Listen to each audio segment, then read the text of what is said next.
The second book of Moses, called Exodus. Chapter 1.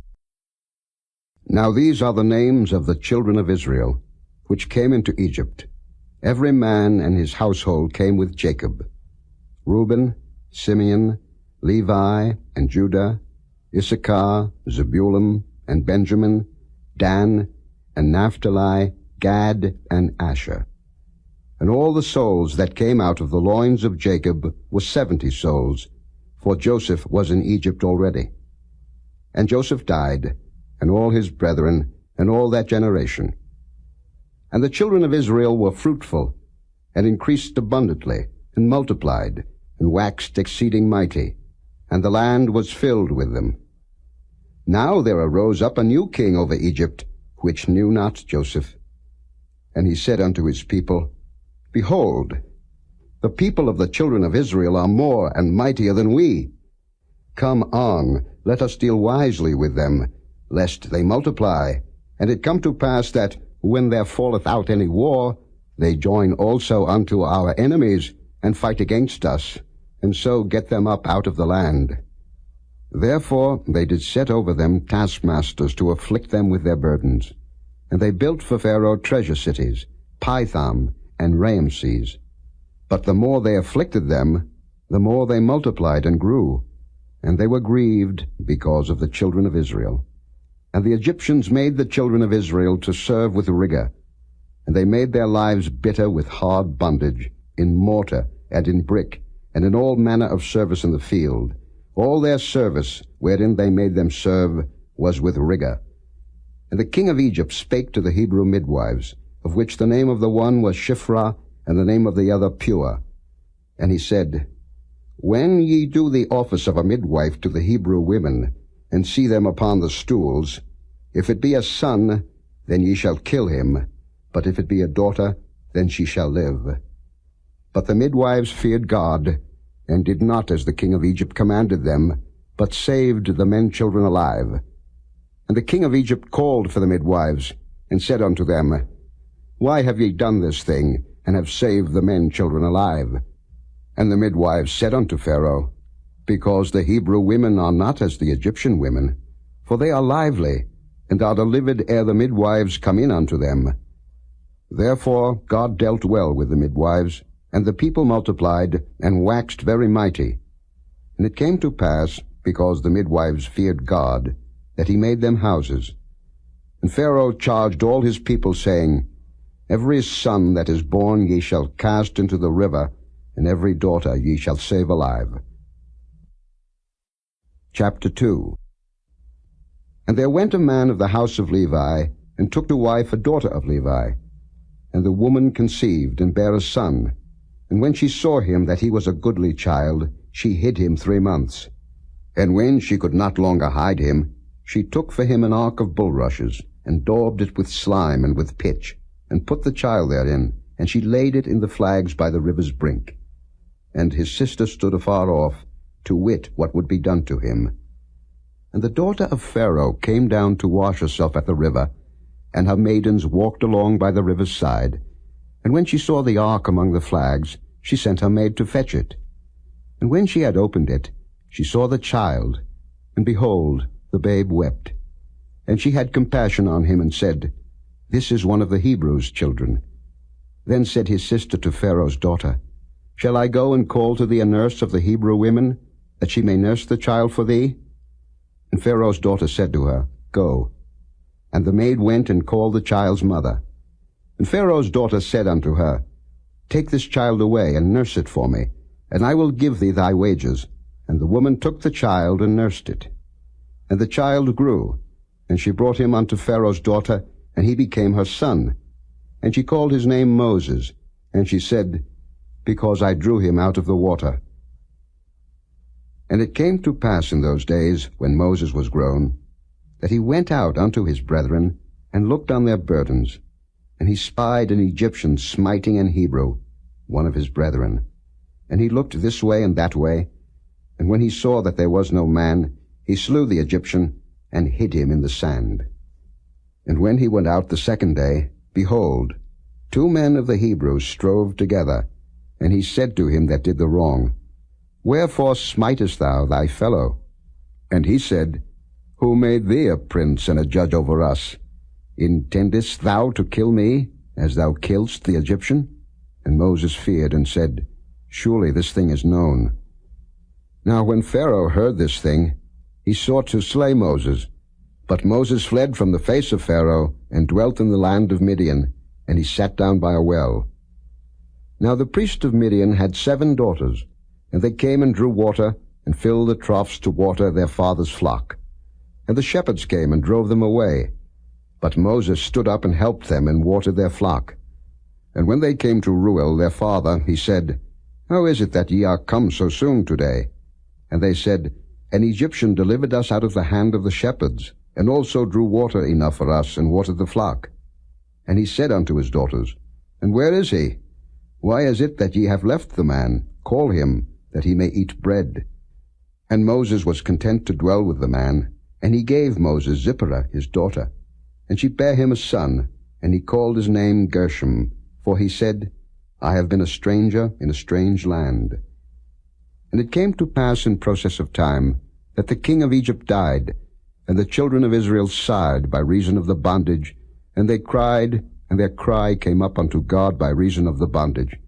And God heard their groaning, and God remembered his covenant with Abraham, with Isaac, and with Jacob. And God looked upon the children of Israel, and God had respect unto them. Chapter 3. Now Moses kept the flock of Jethro his father-in-law, the priest of Midian.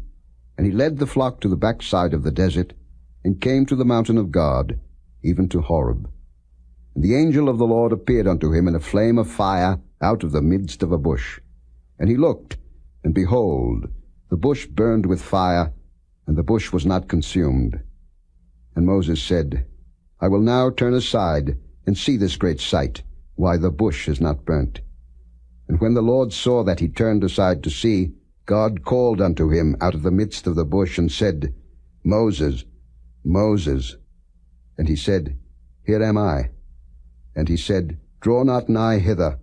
Put off thy shoes from off thy feet, for the place whereon thou standest is holy ground. Moreover he said, I am the God of thy father, the God of Abraham, the God of Isaac, and the God of Jacob. And Moses hid his face, for he was afraid to look upon God. And the Lord said, I have surely seen the affliction of my people which are in Egypt, and have heard their cry by reason of their taskmasters, for I know their sorrows. And I am come down to deliver them out of the land of the Egyptians, and to bring them up out of that land, unto a good land and a large, unto a land flowing with milk and honey, unto the place of the Canaanites, and the Hittites, and the Amorites, and the Perizzites, and the Hivites, and the Jebusites. Now therefore, behold, the cry of the children of Israel is come unto me, and I have also seen the oppression wherewith the Egyptians oppress them. Come now therefore, and I will send thee unto Pharaoh, that thou mayest bring forth my people, the children of Israel, out of Egypt. And Moses said unto God, Who am I, that I should go unto Pharaoh, and that I should bring forth the children of Israel out of Egypt? And he said, Certainly I will be with thee, and this shall be a token unto thee, that I have sent thee. When thou hast brought forth the people out of Egypt, ye shall serve God upon this mountain.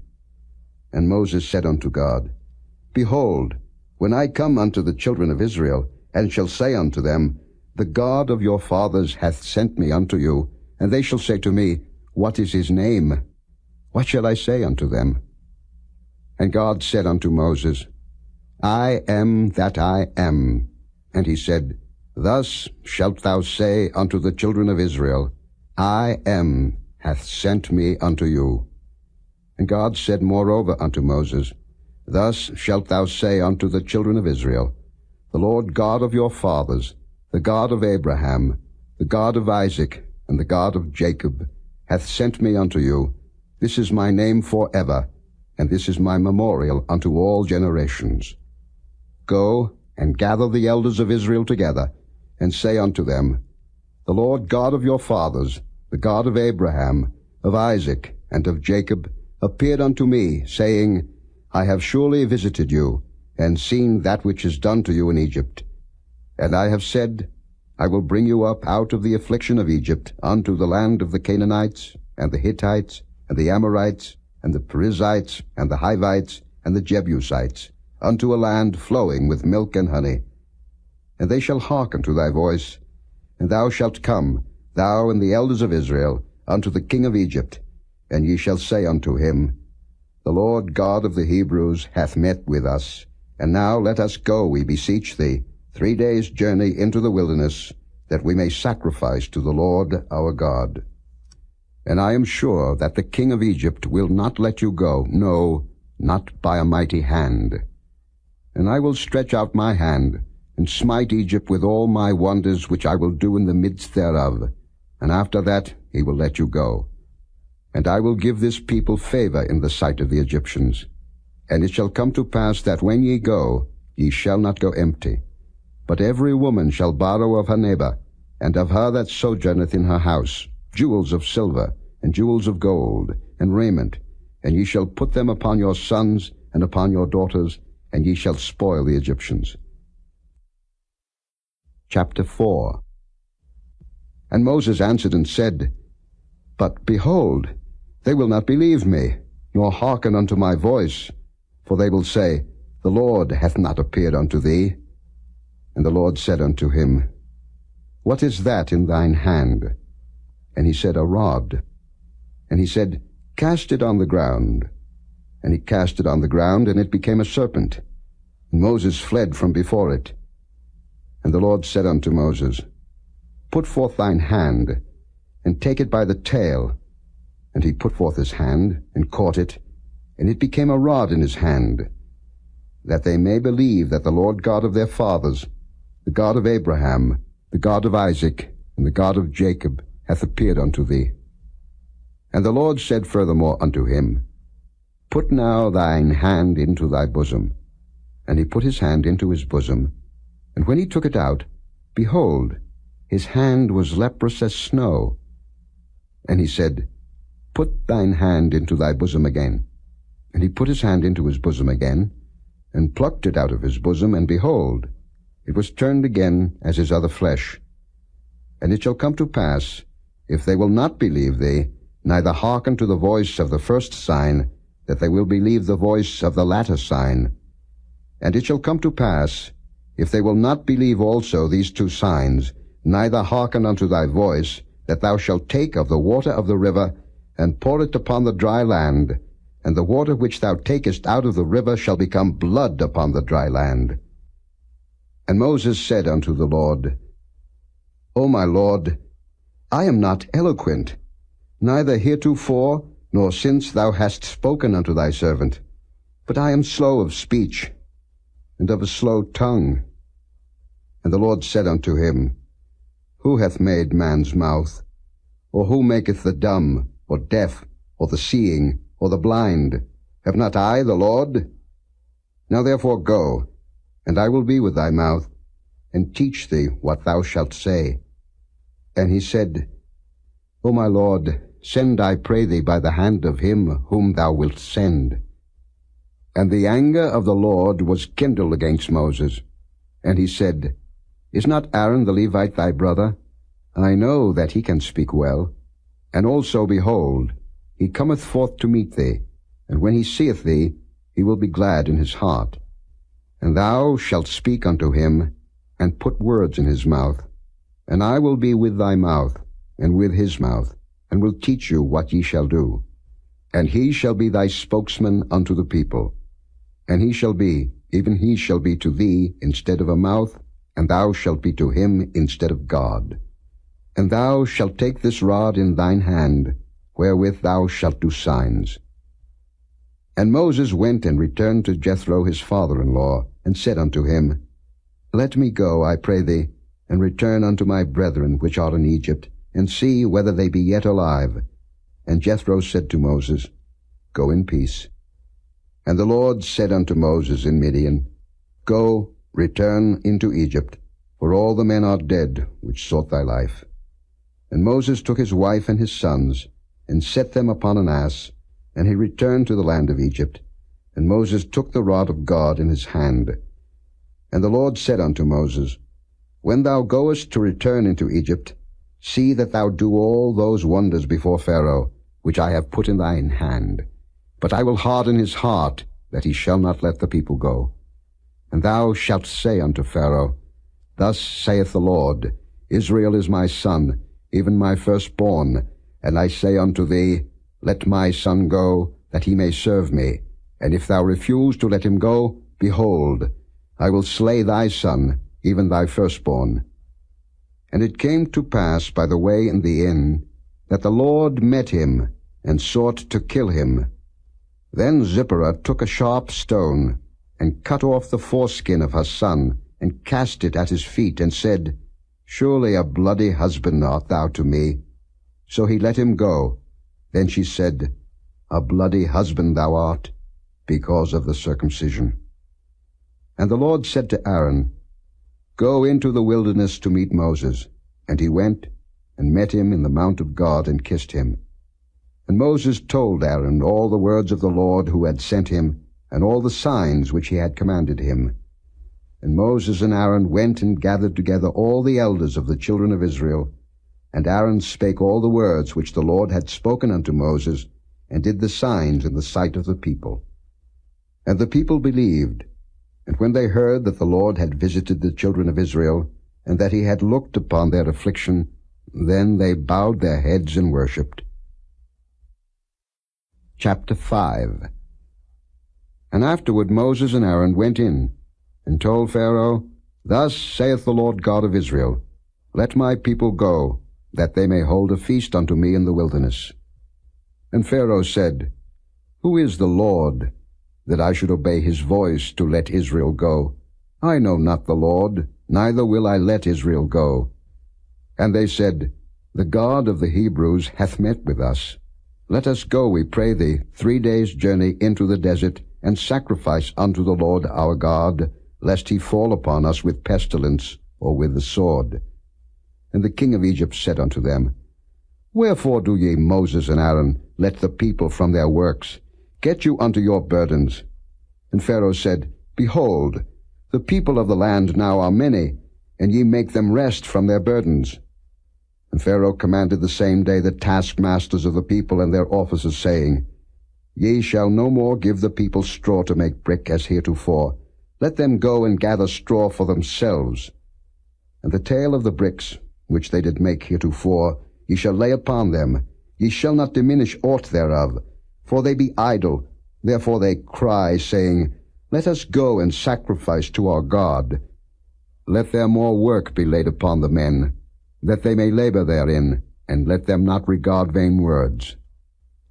And the taskmasters of the people went out, and their officers, and they spake to the people, saying, Thus saith Pharaoh, I will not give you straw. Go ye, get you straw where ye can find it, yet not aught of your work shall be diminished. So the people was scattered abroad throughout all the land of Egypt, to gather stubble instead of straw. And the taskmasters hasted them, saying, Fulfill your works, your daily tasks, as when there was straw. And the officers of the children of Israel, which Pharaoh's taskmasters had set over them, were beaten, and demanded, Wherefore have ye not fulfilled your task in making brick both yesterday and today, as heretofore? Then the officers of the children of Israel came and cried unto Pharaoh, saying, Wherefore dealest thou thus with thy servants? There is no straw given unto thy servants. And they say to us, Make brick. And behold, thy servants are beaten, but the fault is in thine own people. But he said, Ye are idle, ye are idle. Therefore ye say, Let us go and do sacrifice to the Lord. Go therefore now and work, for there shall no straw be given you, yet shall ye deliver the tale of bricks. And the officers of the children of Israel did see that they were in evil case, after it was said, Ye shall not minish aught from your bricks of your daily task. And they met Moses and Aaron, who stood in the way, as they came forth from Pharaoh. And they said unto them, The Lord look upon you and judge, because ye have made our savour to be abhorred in the eyes of Pharaoh, and in the eyes of his servants, to put a sword in their hand to slay us. And Moses returned unto the Lord, and said, Lord, wherefore hast thou so evil entreated this people? Why is it that thou hast sent me? For since I came to Pharaoh to speak in thy name, he hath done evil to this people, neither hast thou delivered thy people at all. Chapter 6. Then the Lord said unto Moses, Now shalt thou see what I will do to Pharaoh, for with a strong hand shall he let them go, and with a strong hand shall he drive them out of his land. And God spake unto Moses, and said unto him, I am the Lord. And I appeared unto Abraham, unto Isaac, and unto Jacob, by the name of God Almighty. But by my name Jehovah was I not known to them. And I have also established my covenant with them, to give them the land of Canaan, the land of their pilgrimage, wherein they were strangers. And I have also heard the groaning of the children of Israel, whom the Egyptians keep in bondage, and I have remembered my covenant. Wherefore say unto the children of Israel, I am the Lord, and I will bring you out from under the burdens of the Egyptians, and I will rid you out of their bondage, and I will redeem you with a stretched out arm, and with great judgments. And I will take you to me for a people, and I will be to you a God, and ye shall know that I am the Lord your God, which bringeth you out from under the burdens of the Egyptians. And I will bring you in unto the land, concerning the which I did swear to give it to Abraham, to Isaac, and to Jacob, and I will give it you for an heritage. I am the Lord. And Moses spake so unto the children of Israel, but they hearkened not unto Moses for anguish of spirit, and for cruel bondage. And the Lord spake unto Moses, saying, Go in, speak unto Pharaoh king of Egypt, that he let the children of Israel go out of his land. And Moses spake before the Lord, saying, Behold, the children of Israel have not hearkened unto me. How then shall Pharaoh hear me, who am of uncircumcised lips? And the Lord spake unto Moses and unto Aaron, and gave them a charge unto the children of Israel, and unto Pharaoh king of Egypt, to bring the children of Israel out of the land of Egypt. These be the heads of their fathers' houses, the sons of Reuben, the firstborn of Israel, Hanok, and Palu, Hezron, and Carmi. These be the families of Reuben. And the sons of Simeon, Jemuel, and Jamin, and Ohad, and Jachin, and Zohar, and Shael, the son of a Canaanitish woman. These are the families of Simeon. And these are the names of the sons of Levi according to their generations, Gershon, and Kohath, and Merari. And the years of the life of Levi were 137 years. The sons of Gershon, Libni, and Shimei, according to their families. And the sons of Kohath, Amram, and Izhar, and Hebron, and Uzziel. And the years of the life of Kohath were 133 years. And the sons of Merari, Mahali, and Mushi. These are the families of Levi according to their generations. And Amram took him Jochebed his father's sister to wife, and she bare him Aaron and Moses. And the years of the life of Amram were 137 years. And the sons of Izhar, Korah, and Nepheg, and Zichri. And the sons of Uzziel, Mishael, and Elzaphan, and Zithri. And Aaron took him Elisheba, daughter of Aminadab, sister of Naashon, to wife. And she bare him Nadab, and Abihu, Eleazar, and Ithamar. And the sons of Korah, Asa, and Elkanah, and Abiasaph. These are the families of the Korhites. And Eleazar, Aaron's son, took him one of the daughters of Putiel to wife, and she bare him Phinehas. These are the heads of the fathers of the Levites according to their families. These are that Aaron and Moses, to whom the Lord said, Bring out the children of Israel from the land of Egypt according to their armies. These are they which spake to Pharaoh king of Egypt, to bring out the children of Israel from Egypt. These are that Moses and Aaron. And it came to pass on the day when the Lord spake unto Moses in the land of Egypt, that the Lord spake unto Moses, saying, I am the Lord. Speak thou unto Pharaoh king of Egypt all that I say unto thee. And Moses said before the Lord, Behold, I am of uncircumcised lips, and how shall Pharaoh hearken unto me? Chapter 7. And the Lord said unto Moses, See, I have made thee a god to Pharaoh, and Aaron thy brother shall be thy prophet. Thou shalt speak all that I command thee, and Aaron thy brother shall speak unto Pharaoh, that he send the children of Israel out of his land. And I will harden Pharaoh's heart, and multiply my signs and my wonders in the land of Egypt. But Pharaoh shall not hearken unto you, that I may lay my hand upon Egypt, and bring forth mine armies, and my people the children of Israel, out of the land of Egypt by great judgments. And the Egyptians shall know that I am the Lord, when I stretch forth mine hand upon Egypt, and bring out the children of Israel from among them. And Moses and Aaron did as the Lord commanded them, so did they. And Moses was 80 years old, and Aaron 83 years old, when they spake unto Pharaoh. And the Lord spake unto Moses and unto Aaron, saying, When Pharaoh shall speak unto you, saying, Show a miracle for you, then thou shalt say unto Aaron, Take thy rod, and cast it before Pharaoh, and it shall become a serpent. And Moses and Aaron went in unto Pharaoh, and they did so as the Lord had commanded. And Aaron cast down his rod before Pharaoh, and before his servants, and it became a serpent. Then Pharaoh also called the wise men and the sorcerers.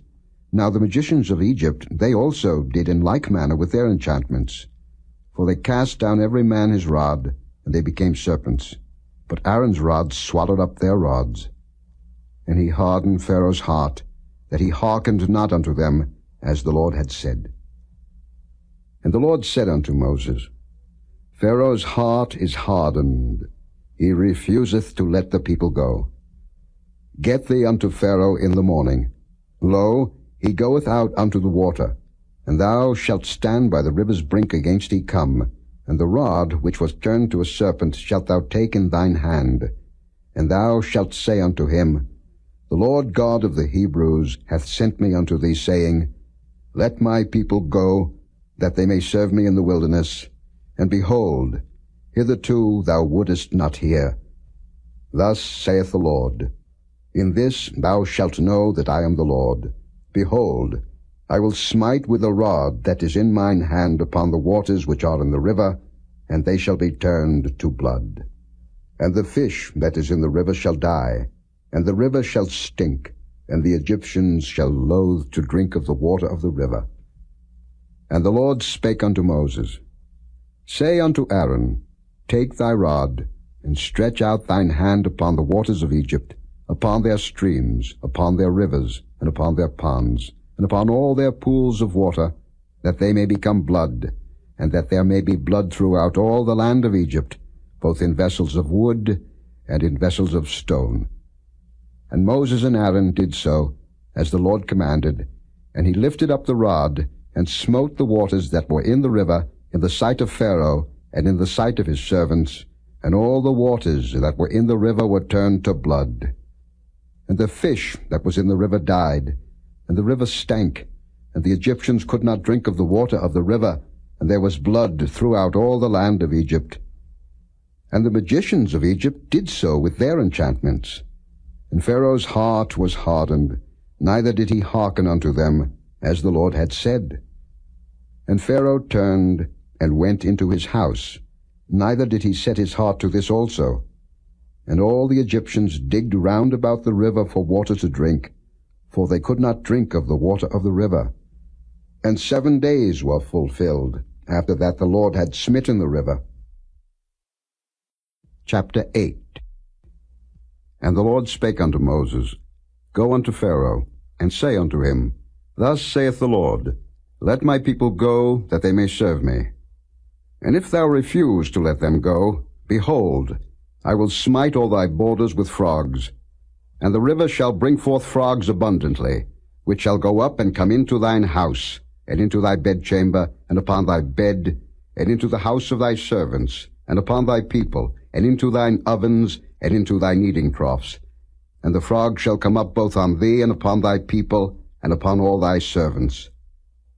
And the Lord spake unto Moses, Say unto Aaron, Stretch forth thine hand with thy rod over the streams, over the rivers, and over the ponds, and cause frogs to come up upon the land of Egypt.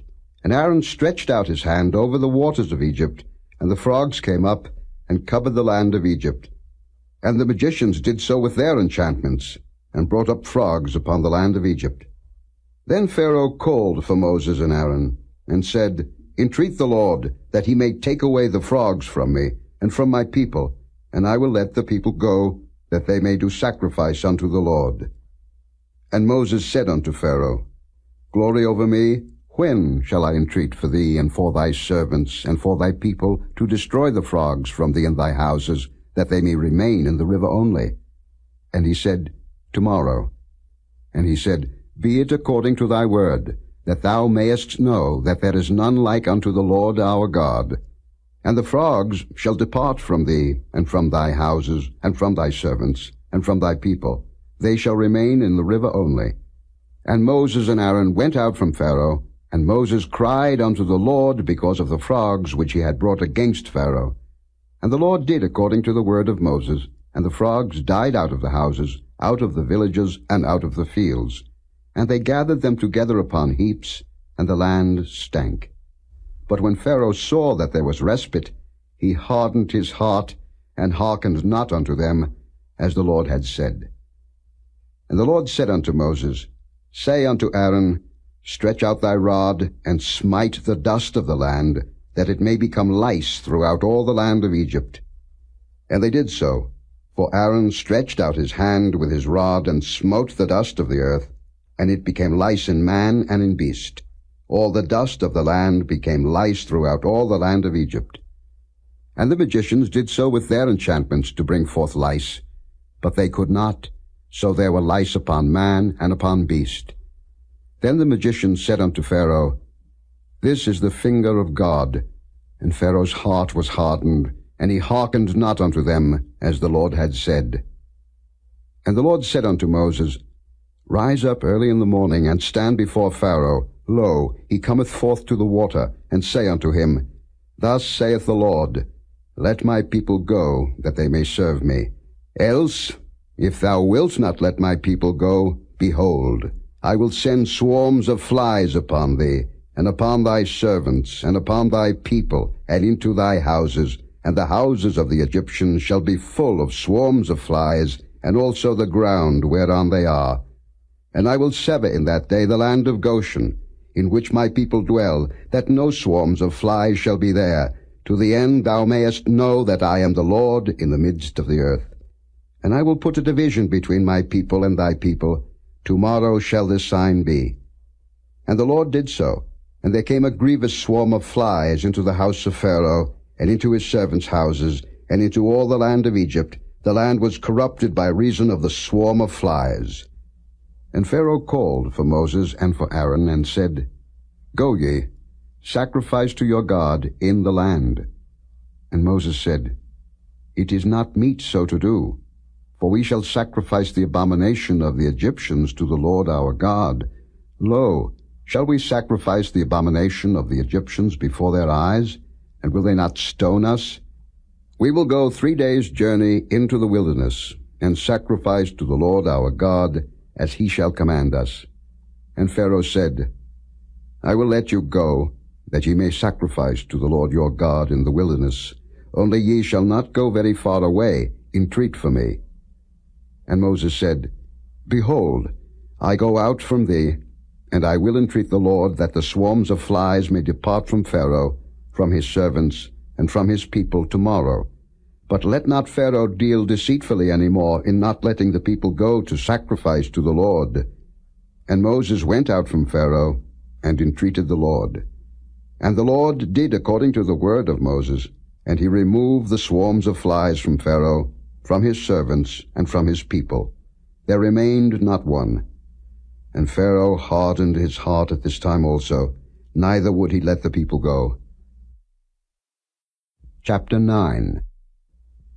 Then the Lord said unto Moses, Go in unto Pharaoh, and tell him, Thus saith the Lord God of the Hebrews, Let my people go, that they may serve me.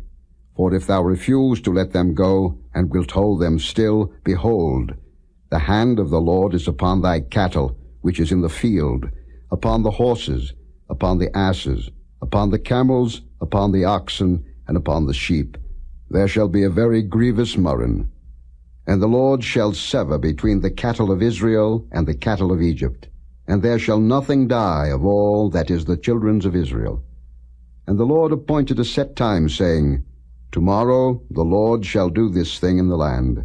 And the Lord did that thing on the morrow, and all the cattle of Egypt died, but of the cattle of the children of Israel died not one. And Pharaoh sent, and behold, there was not one of the cattle of the Israelites dead. And the heart of Pharaoh was hardened, and he did not let the people go.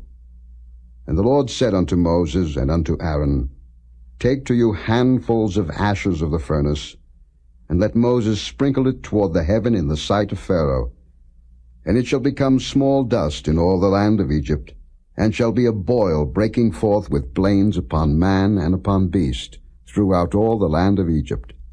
And they took ashes of the furnace, and stood before Pharaoh, and Moses sprinkled it up toward heaven, and it became a boil breaking forth with blains upon man and upon beast. And the magicians could not stand before Moses because of the boils, for the boil was upon the magicians, and upon all the Egyptians. And the Lord hardened the heart of Pharaoh, and he hearkened not unto them, as the Lord had spoken unto Moses. And the Lord said unto Moses, Rise up early in the morning, and stand before Pharaoh, and say unto him, Thus saith the Lord God of the Hebrews, Let my people go, that they may serve me. For I will at this time send all my plagues upon thine heart, and upon thy servants, and upon thy people, that thou mayest know that there is none like me in all the earth. For now I will stretch out my hand, that I may smite thee and thy people with pestilence, and thou shalt be cut off from the earth. And in very deed for this cause have I raised thee up, for to show in thee my power, and that my name may be declared throughout all the earth. As yet exaltest thou thyself against my people, that thou wilt not let them go? Behold, tomorrow about this time I will cause it to rain a very grievous hail, such as hath not been in Egypt since the foundation thereof even until now. Send therefore now, and gather thy cattle, and all that thou hast in the field, for upon every man and beast which shall be found in the field, and shall not be brought home, the hail shall come down upon them, and they shall die. He that feared the word of the Lord among the servants of Pharaoh made his servants and his cattle flee into the houses. And he that regarded not the word of the Lord left his servants and his cattle in the field. And the Lord said unto Moses, Stretch forth thine hand toward heaven, that there may be hail in all the land of Egypt, upon man and upon beast, and upon every herb of the field throughout the land of Egypt. And Moses stretched forth his rod toward heaven, and the Lord sent thunder and hail, and the fire ran along upon the ground, and the Lord rained hail upon the land of Egypt. So there was hail, and fire mingled with the hail, very grievous, such as there was none like it in all the land of Egypt since it became a nation. And the hail smote throughout all the land of Egypt all that was in the field, both man and beast, and the hail smote every herb of the field, and brake every tree of the field. Only in the land of Goshen, where the children of Israel were, was there no hail. And Pharaoh sent, and called for Moses and Aaron, and said unto them, I have sinned this time. The Lord is righteous, and I and my people are wicked. Entreat the Lord, for it is enough, that there be no more mighty thunderings and hail, and I will let you go, and ye shall stay no longer. And Moses said unto him, As soon as I am gone out of the city, I will spread abroad my hands unto the Lord, and the thunder shall cease, neither shall there be any more hail, that thou mayest know how that the earth is the Lord's. But as for thee and thy servants, I know that ye will not yet fear the Lord God. And the flax and the barley was smitten, for the barley was in the ear, and the flax was bold. But the wheat and the rye were not smitten, for they were not grown up. And Moses went out of the city from Pharaoh, and spread abroad his hands unto the Lord, and the thunders and hail ceased, and the rain was not poured upon the earth. And when Pharaoh saw that the rain and the hail and the thunders were ceased, he sinned yet more, and hardened his heart, he and his servants. And the heart of Pharaoh was hardened, neither would he let the children of Israel go, as the Lord had spoken by Moses. Chapter 10. And the Lord said unto Moses, Go in unto Pharaoh, for I have hardened his heart, and the heart of his servants, that I might show these my signs before him, and that thou mayest tell in the ears of thy son, and of thy son's son, what things I have wrought in Egypt, and my signs which I have done among them, that ye may know how that I am the Lord. And Moses and Aaron came in unto Pharaoh, and said unto him, Thus saith the Lord God of the Hebrews, How long wilt thou refuse to humble thyself before me? Let my people go, that they may serve me.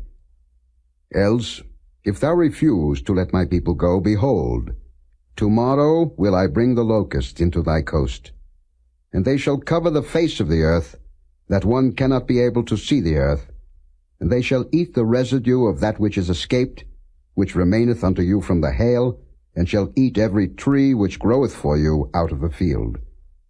And they shall fill thy houses, and the houses of all thy servants, and the houses of all the Egyptians, which neither thy fathers nor thy fathers' fathers have seen, since the day that they were upon the earth unto this day. And he turned himself, and went out from Pharaoh. And Pharaoh's servants said unto him, How long shall this man be a snare unto us? Let the men go, that they may serve the Lord their God.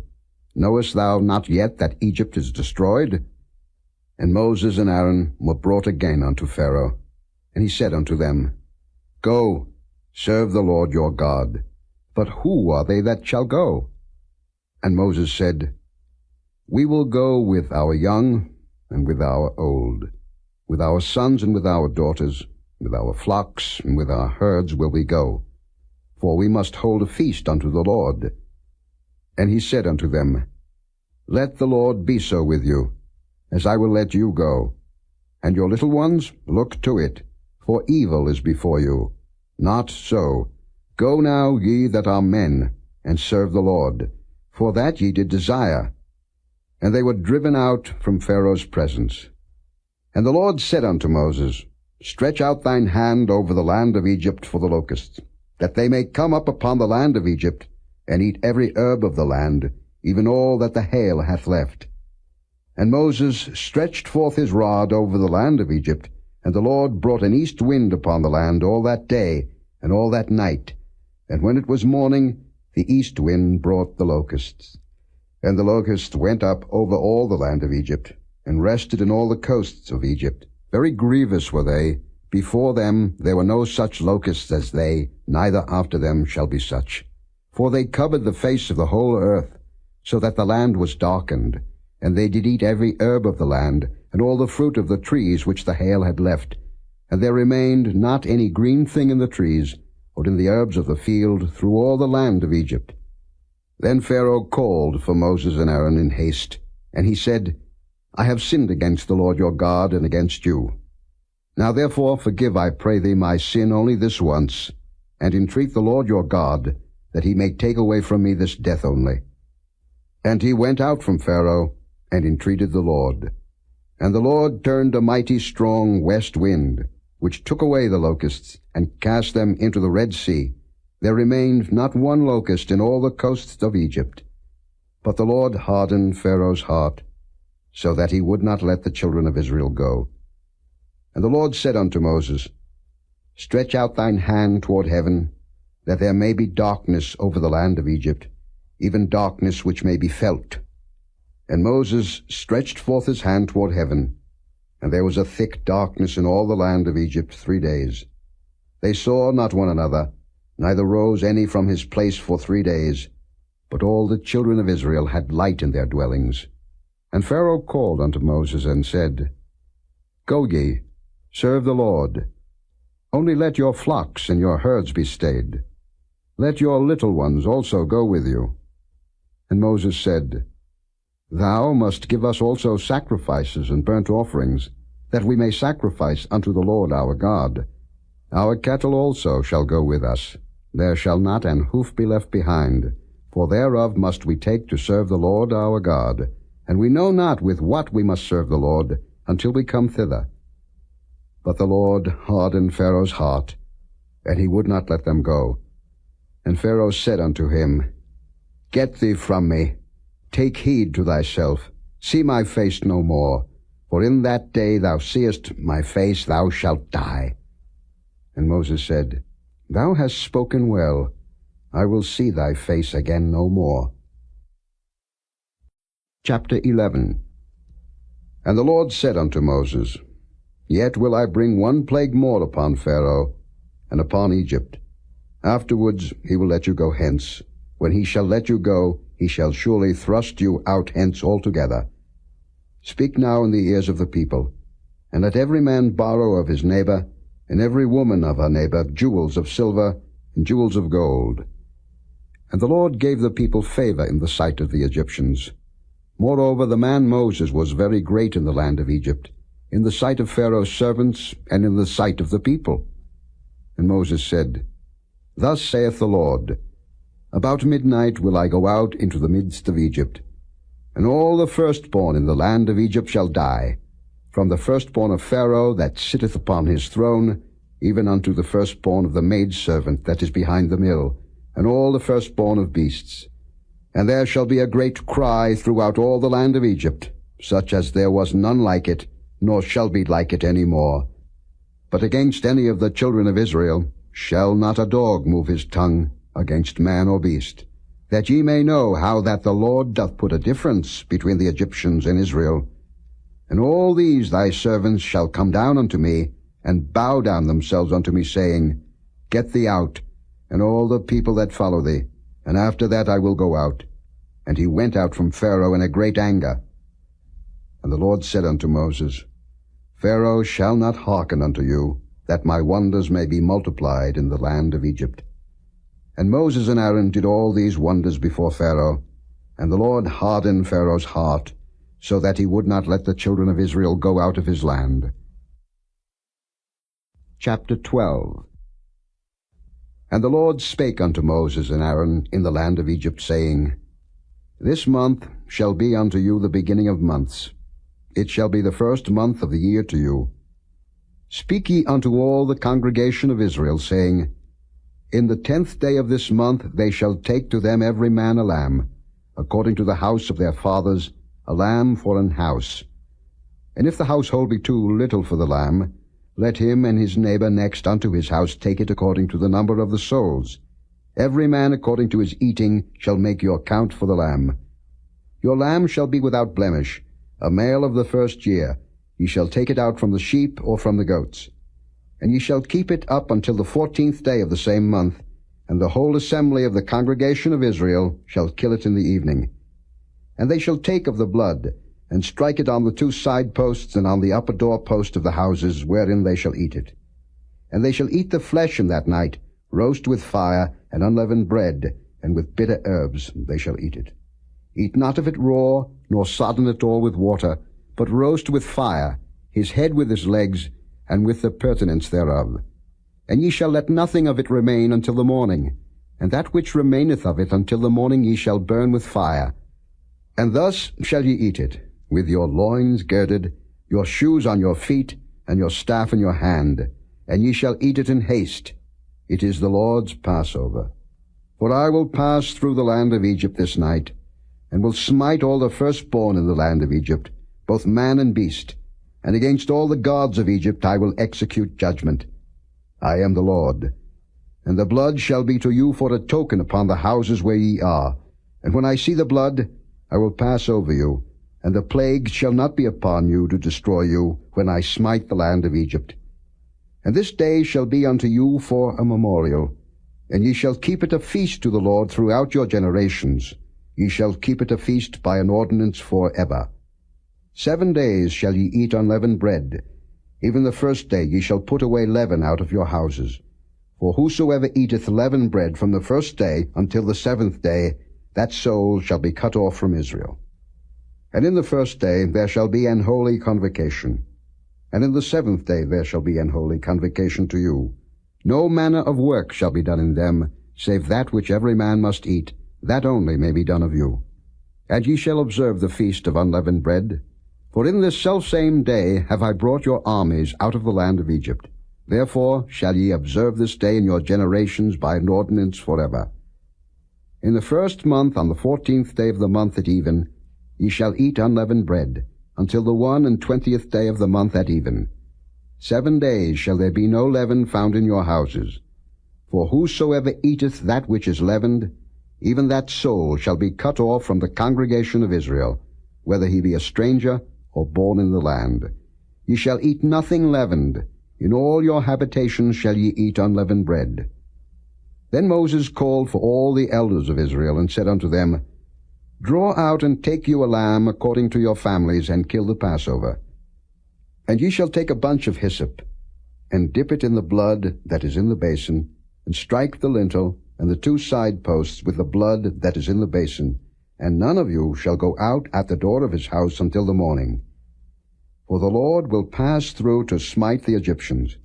And when he seeth the blood upon the lintel, and on the 2 side posts, the Lord will pass over the door, and will not suffer the destroyer to come in unto your houses to smite you. And ye shall observe this thing for an ordinance to thee and to thy sons forever. And it shall come to pass, when ye be come to the land which the Lord will give you, according as he hath promised, that ye shall keep this service.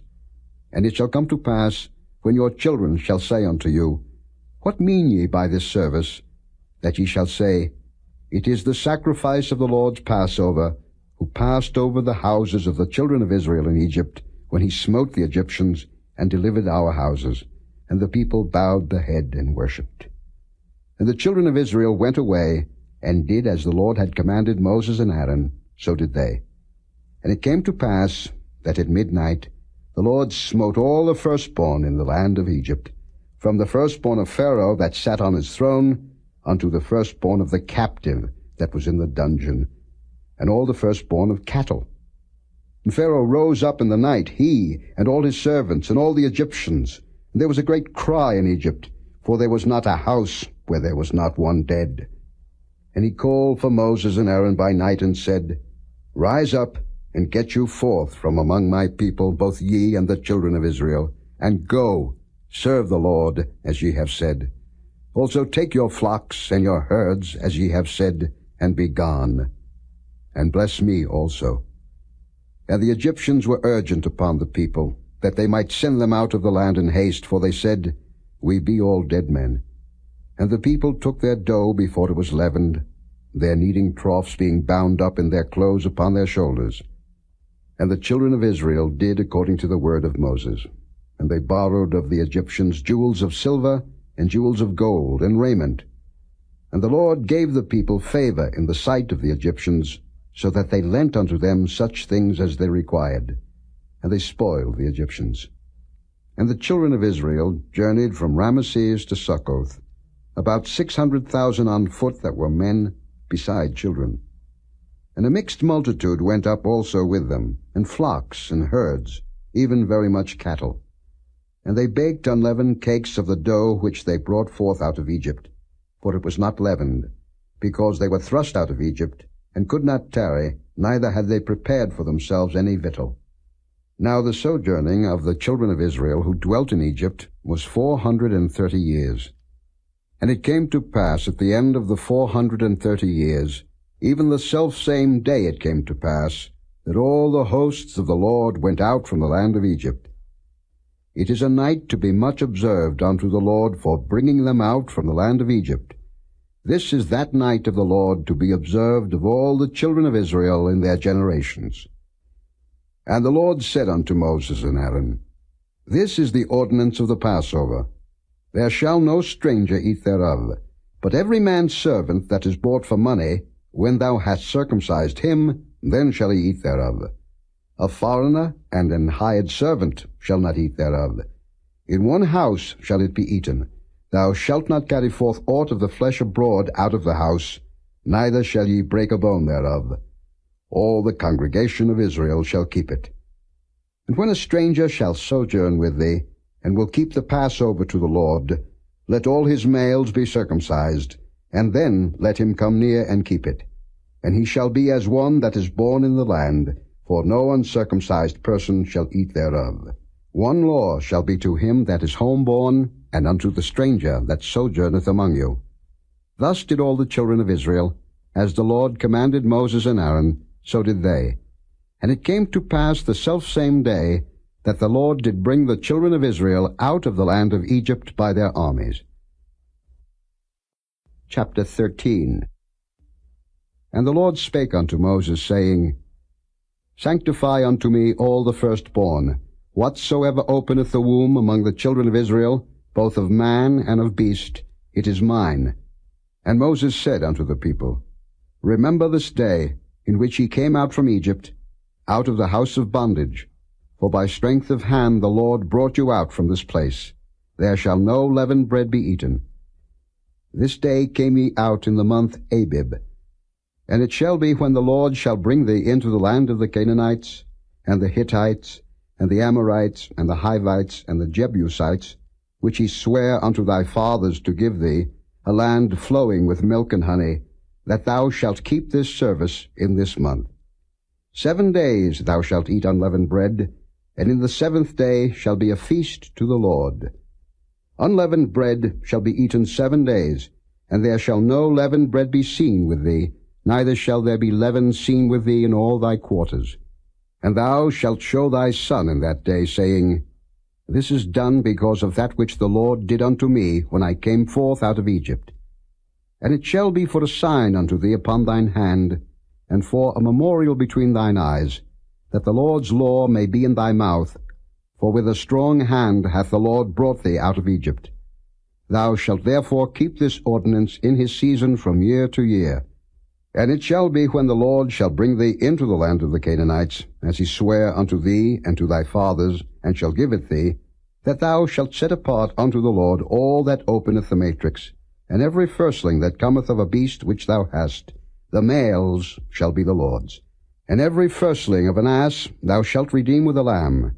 And if thou wilt not redeem it, then thou shalt break his neck, and all the firstborn of man among thy children shalt thou redeem. And it shall be, when thy son asketh thee in time to come, saying, What is this? That thou shalt say unto him, By strength of hand the Lord brought us out from Egypt, from the house of bondage. And it came to pass, when Pharaoh would hardly let us go, that the Lord slew all the firstborn in the land of Egypt, both the firstborn of man and the firstborn of beast. Therefore I sacrifice to the Lord all that openeth the matrix, being males. But all the firstborn of my children I redeem. And it shall be for a token upon thine hand, and for frontlets between thine eyes. For by strength of hand the Lord brought us forth out of Egypt. And it came to pass, when Pharaoh had let the people go, that God led them not through the way of the land of the Philistines, although that was near. For God said, Lest peradventure the people repent when they see war, and they return to Egypt. But God led the people about, through the way of the wilderness of the Red Sea, and the children of Israel went up harnessed out of the land of Egypt. And Moses took the bones of Joseph with him, for he had straitly sworn the children of Israel, saying, God will surely visit you, and ye shall carry up my bones away hence with you. And they took their journey from Succoth, and encamped in Etham in the edge of the wilderness. And the Lord went before them by day in a pillar of a cloud, to lead them the way, and by night in a pillar of fire, to give them light, to go by day and night. He took not away the pillar of the cloud by day, nor the pillar of fire by night from before the people. Chapter 14. And the Lord spake unto Moses, saying, Speak unto the children of Israel, that they turn and encamp before Pihahiroth, between Migdol and the sea, over against Baal-zephon. Before it shall ye encamp by the sea. For Pharaoh will say of the children of Israel, They are entangled in the land, the wilderness hath shut them in. And I will harden Pharaoh's heart, that he shall follow after them. And I will be honored upon Pharaoh, and upon all his host, that the Egyptians may know that I am the Lord. And they did so. And it was told the king of Egypt that the people fled, and the heart of Pharaoh and of his servants was turned against the people, and they said, Why have we done this, that we have let Israel go from serving us? And he made ready his chariot, and took his people with him. And he took 600 chosen chariots, and all the chariots of Egypt, and captains over every one of them. And the Lord hardened the heart of Pharaoh king of Egypt, and he pursued after the children of Israel. And the children of Israel went out with an high hand. But the Egyptians pursued after them, all the horses and chariots of Pharaoh, and his horsemen, and his army, and overtook them, encamping by the sea, beside Pihahiroth, before Baal-zephon. And when Pharaoh drew nigh, the children of Israel lifted up their eyes, and behold, the Egyptians marched after them, and they were sore afraid. And the children of Israel cried out unto the Lord. And they said unto Moses, Because there were no graves in Egypt, hast thou taken us away to die in the wilderness? Wherefore hast thou dealt thus with us, to carry us forth out of Egypt? Is not this the word that we did tell thee in Egypt, saying, Let us alone, that we may serve the Egyptians? For it had been better for us to serve the Egyptians, than that we should die in the wilderness. And Moses said unto the people, Fear ye not, stand still, and see the salvation of the Lord, which he will show to you today. For the Egyptians whom ye have seen today, ye shall see them again no more forever. The Lord shall fight for you, and ye shall hold your peace. And the Lord said unto Moses, Wherefore criest thou unto me? Speak unto the children of Israel, that they go forward. But lift thou up thy rod, and stretch out thine hand over the sea, and divide it. And the children of Israel shall go on dry ground through the midst of the sea. And I, behold, I will harden the hearts of the Egyptians, and they shall follow them. And I will get me honor upon Pharaoh, and upon all his host, upon his chariots, and upon his horsemen. And the Egyptians shall know that I am the Lord, when I have gotten me honor upon Pharaoh, upon his chariots, and upon his horsemen. And the angel of God, which went before the camp of Israel, removed and went behind them, and the pillar of the cloud went from before their face, and stood behind them. And it came between the camp of the Egyptians and the camp of Israel, and it was a cloud and darkness to them, but it gave light by night to these, so that the one came not near the other all the night. And Moses stretched out his hand over the sea, and the Lord caused the sea to go back by a strong east wind all that night, and made the sea dry land, and the waters were divided. And the children of Israel went into the midst of the sea upon the dry ground, and the waters were a wall unto them on their right hand and on their left. And the Egyptians pursued, and went in after them to the midst of the sea, even all Pharaoh's horses, his chariots, and his horsemen.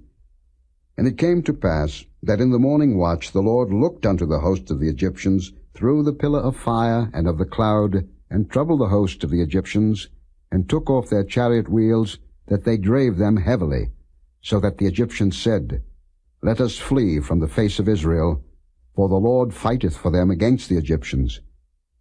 And the Lord said unto Moses, Stretch out thine hand over the sea, that the waters may come again upon the Egyptians, upon their chariots, and upon their horsemen. And Moses stretched forth his hand over the sea, and the sea returned to his strength when the morning appeared, and the Egyptians fled against it, and the Lord overthrew the Egyptians in the midst of the sea. And the waters returned, and covered the chariots, and the horsemen, and all the host of Pharaoh that came into the sea after them. There remained not so much as one of them. But the children of Israel walked upon dry land in the midst of the sea, and the waters were a wall unto them on their right hand and on their left. Thus the Lord saved Israel that day out of the hand of the Egyptians. And Israel saw the Egyptians dead upon the seashore. And Israel saw that great work which the Lord did upon the Egyptians, and the people feared the Lord, and believed the Lord and his servant Moses. Chapter 15. Then sang Moses and the children of Israel this song unto the Lord, and spake, saying, I will sing unto the Lord, for he hath triumphed gloriously. The horse and his rider hath he thrown into the sea. The Lord is my strength and song, and he is become my salvation. He is my God, and I will prepare him an habitation, my father's God, and I will exalt him.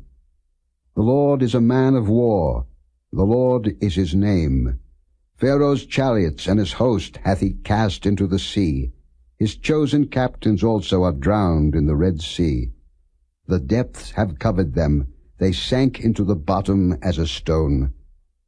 Thy right hand, O Lord, is become glorious in power.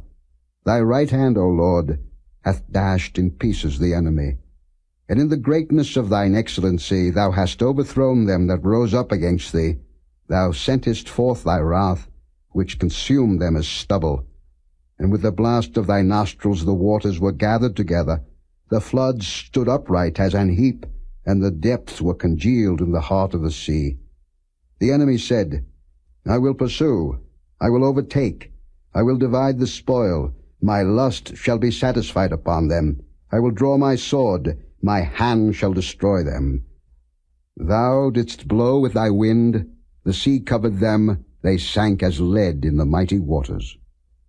Who is like unto thee, O Lord, among the gods? Who is like thee, glorious in holiness, fearful in praises, doing wonders?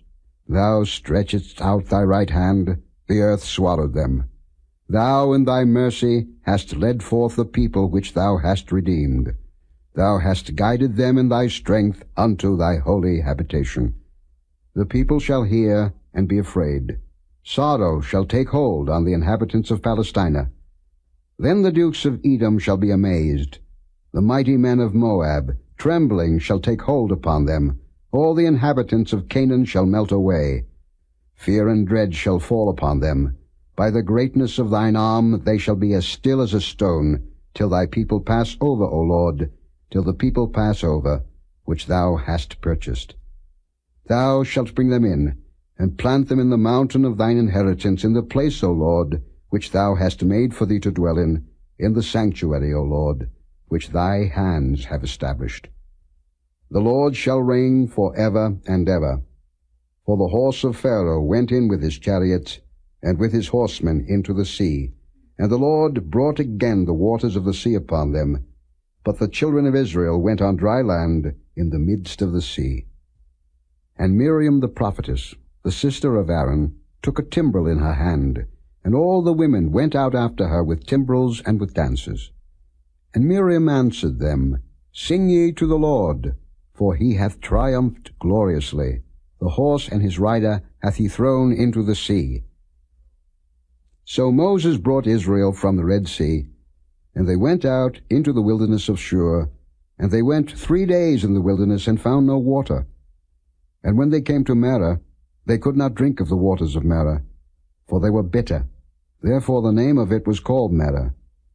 And the people murmured against Moses, saying, What shall we drink? And he cried unto the Lord.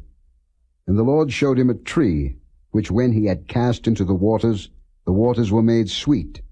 There he made for them a statute and an ordinance, and there he proved them, and said, If thou wilt diligently hearken to the voice of the Lord thy God, and wilt do that which is right in his sight, and wilt give ear to his commandments, and keep all his statutes, I will put none of these diseases upon thee, which I have brought upon the Egyptians. For I am the Lord that healeth thee. And they came to Elim, where were 12 wells of water, and 70 palm trees, and they encamped there by the waters. Chapter 16. And they took their journey from Elim, and all the congregation of the children of Israel came into the wilderness of Sin, which is between Elim and Sinai, on the 15th day of the 2nd month, after their departing out of the land of Egypt. And the whole congregation of the children of Israel murmured against Moses and Aaron in the wilderness. And the children of Israel said unto them, Would to God we had died by the hand of the Lord in the land of Egypt, when we sat by the flesh pots, and when we did eat bread to the full, for ye have brought us forth into this wilderness to kill this whole assembly with hunger. Then said the Lord unto Moses, Behold, I will rain bread from heaven for you, and the people shall go out and gather a certain rate every day, that I may prove them, whether they will walk in my law or no. And it shall come to pass, that on the 6th day they shall prepare that which they bring in, and it shall be twice as much as they gather daily. And Moses and Aaron said unto all the children of Israel, At even, then ye shall know that the Lord hath brought you out from the land of Egypt. And in the morning, then ye shall see the glory of the Lord, for that he heareth your murmurings against the Lord. And what are we, that ye murmur against us? And Moses said, This shall be, when the Lord shall give you in the evening flesh to eat, and in the morning bread to the full, for that the Lord heareth your murmurings which ye murmur against him. And what are we? Your murmurings are not against us, but against the Lord. And Moses spake unto Aaron, Say unto all the congregation of the children of Israel, Come near before the Lord, for he hath heard your murmurings. And it came to pass, as Aaron spake unto the whole congregation of the children of Israel, that they looked toward the wilderness, and behold, the glory of the Lord appeared in the cloud. And the Lord spake unto Moses, saying, I have heard the murmurings of the children of Israel. Speak unto them, saying, At even ye shall eat flesh, and in the morning ye shall be filled with bread, and ye shall know that I am the Lord your God. And it came to pass, that at even the quails came up, and covered the camp, and in the morning the dew lay round about the host. And when the dew that lay was gone up, behold, upon the face of the wilderness there lay a small round thing, as small as the hoarfrost on the ground. And when the children of Israel saw it, they said one to another, It is manna, for they wist not what it was. And Moses said unto them, This is the bread which the Lord hath given you to eat. This is the thing which the Lord hath commanded. Gather of it every man according to his eating, an omer for every man, according to the number of your persons. Take ye every man for them which are in his tents. And the children of Israel did so, and gathered, some more, some less. And when they did meet it with an omer, he that gathered much had nothing over, and he that gathered little had no lack. They gathered every man according to his eating. And Moses said, Let no man leave of it till the morning. Notwithstanding, they hearkened not unto Moses, but some of them left of it until the morning, and it bred worms, and stank. And Moses was wroth with them. And they gathered it every morning, every man according to his eating, and when the sun waxed hot, it melted. And it came to pass that on the 6th day they gathered twice as much bread, 2 omers for one man, and all the rulers of the congregation came and told Moses. And he said unto them, This is that which the Lord hath said, Tomorrow is the rest of the holy Sabbath unto the Lord. Bake that which ye will bake today, and seethe that ye will seethe, and that which remaineth over lay up for you to be kept until the morning. And they laid it up till the morning, as Moses bade, and it did not stink, neither was there any worm therein. And Moses said, Eat that today, for today is a Sabbath unto the Lord. Today ye shall not find it in the field. 6 days ye shall gather it, but on the 7th day, which is the Sabbath, in it there shall be none. And it came to pass that there went out some of the people on the 7th day for to gather, and they found none. And the Lord said unto Moses, How long refuse ye to keep my commandments and my laws? See, for that the Lord hath given you the Sabbath. Therefore he giveth you on the 6th day the bread of 2 days. Abide ye every man in his place. Let no man go out of his place on the 7th day. So the people rested on the 7th day. And the house of Israel called the name thereof Manna, and it was like coriander seed, white, and the taste of it was like wafers made with honey. And Moses said, This is the thing which the Lord commandeth. Fill an omer of it to be kept for your generations, that they may see the bread wherewith I have fed you in the wilderness, when I brought you forth from the land of Egypt. And Moses said unto Aaron, Take a pot, and put an omer full of manna therein, and lay it up before the Lord to be kept for your generations. As the Lord commanded Moses, so Aaron laid it up before the testimony to be kept. And the children of Israel did eat manna 40 years, until they came to a land inhabited. They did eat manna until they came unto the borders of the land of Canaan. Now an omer is the 10th part of an ephah. Chapter 17. And all the congregation of the children of Israel journeyed from the wilderness of Sin, after their journeys, according to the commandment of the Lord, and pitched in Rephidim, and there was no water for the people to drink. Wherefore the people did chide with Moses, and said, Give us water, that we may drink. And Moses said unto them, Why chide ye with me? Wherefore do ye tempt the Lord?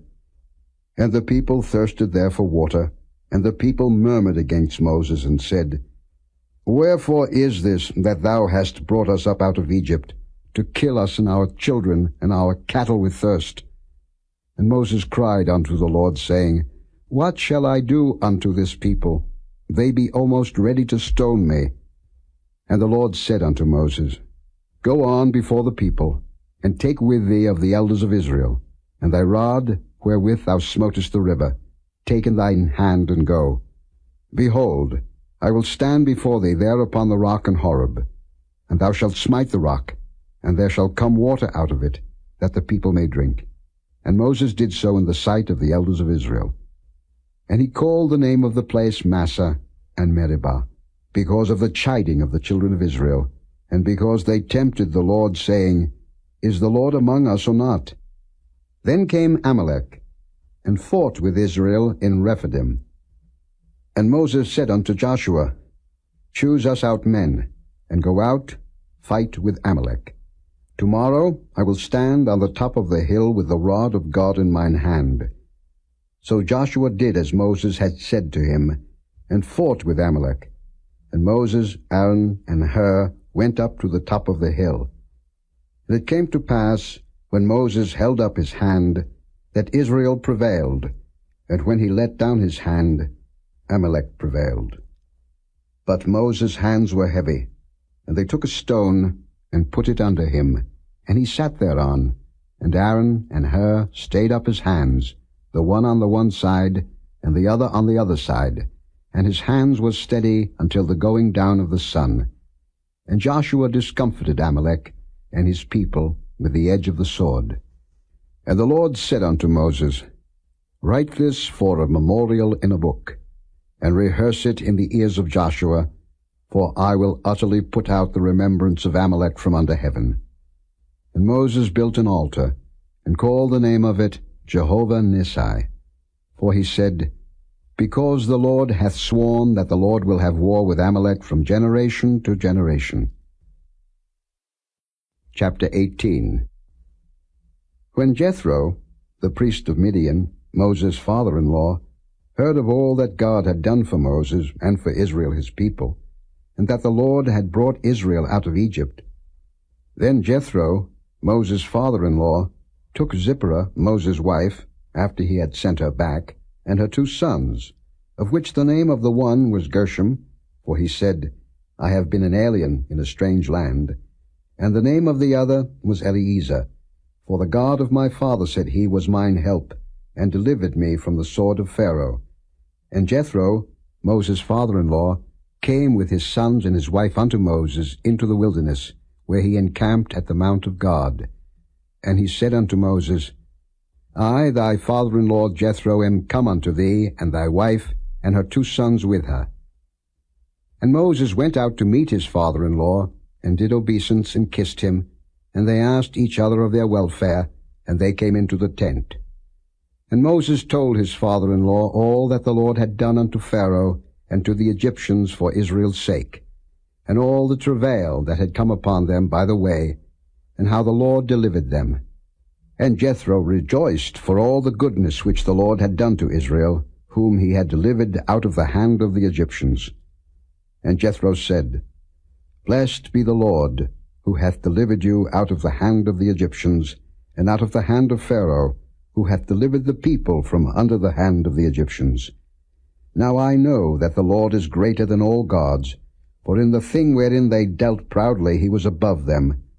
And Jethro, Moses' father-in-law, took a burnt offering and sacrifices for God. And Aaron came, and all the elders of Israel, to eat bread with Moses' father-in-law before God. And it came to pass on the morrow that Moses sat to judge the people, and the people stood by Moses from the morning unto the evening. And when Moses' father-in-law saw all that he did to the people, he said, What is this thing that thou doest to the people? Why sittest thou thyself alone, and all the people stand by thee from morning unto even? And Moses said unto his father-in-law, Because the people come unto me to inquire of God. When they have a matter, they come unto me, and I judge between one and another, and I do make them know the statutes of God and his laws. And Moses' father-in-law said unto him, The thing that thou doest is not good. Thou wilt surely wear away, both thou and this people that is with thee. For this thing is too heavy for thee. Thou art not able to perform it thyself alone. Hearken now unto my voice. I will give thee counsel, and God shall be with thee.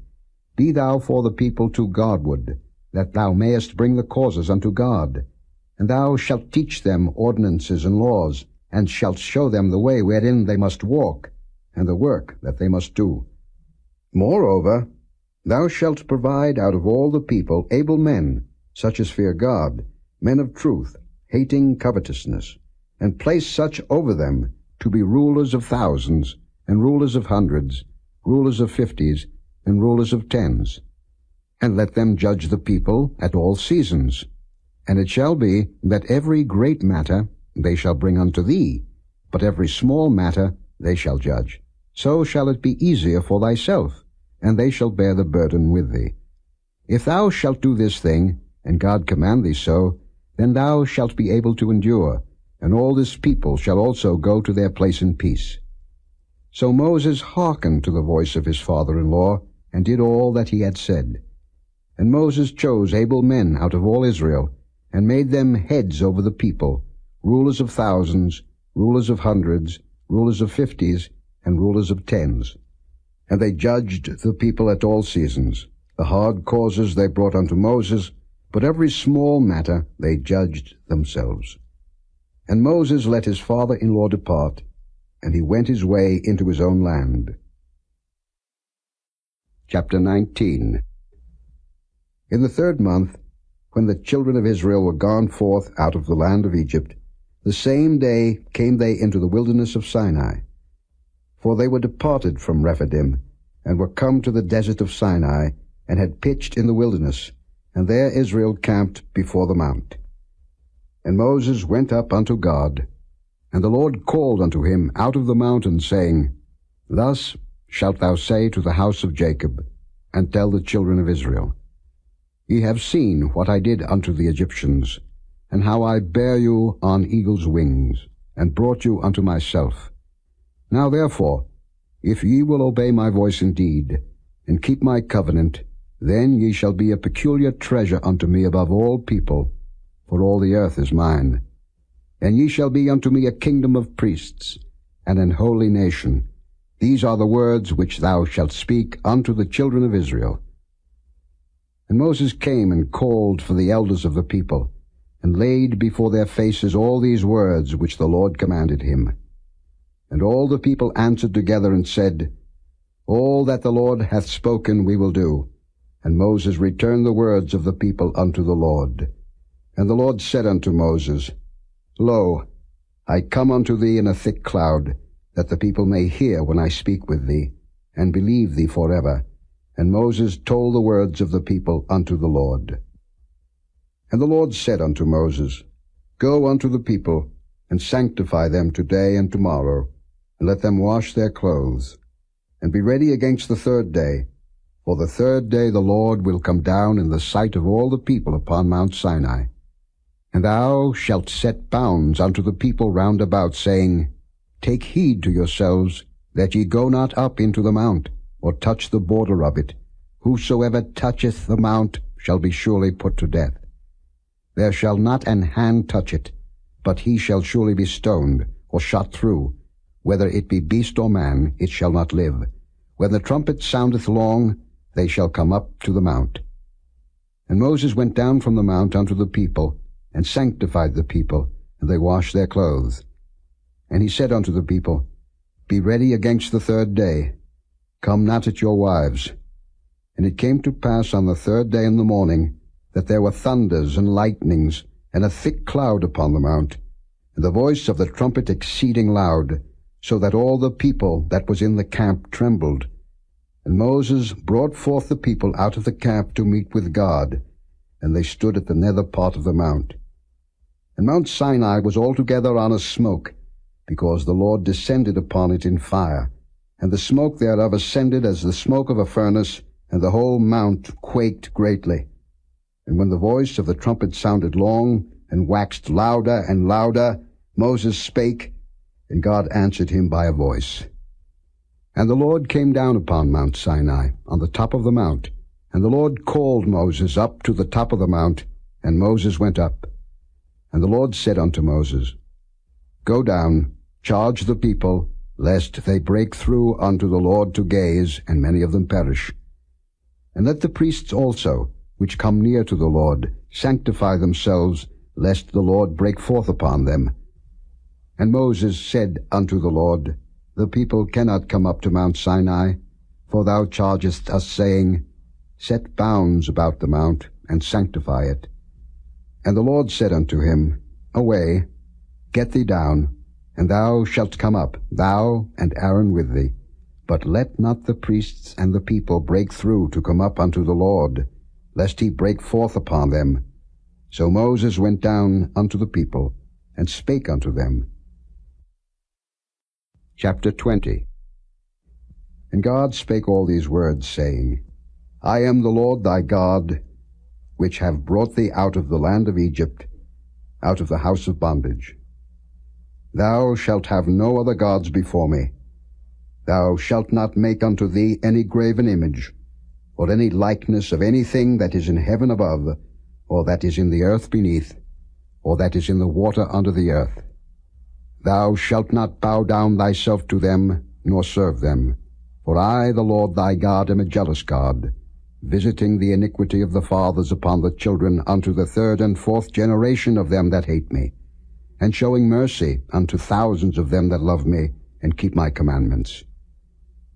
Thou shalt not take the name of the Lord thy God in vain, for the Lord will not hold him guiltless that taketh his name in vain. Remember the Sabbath day, to keep it holy.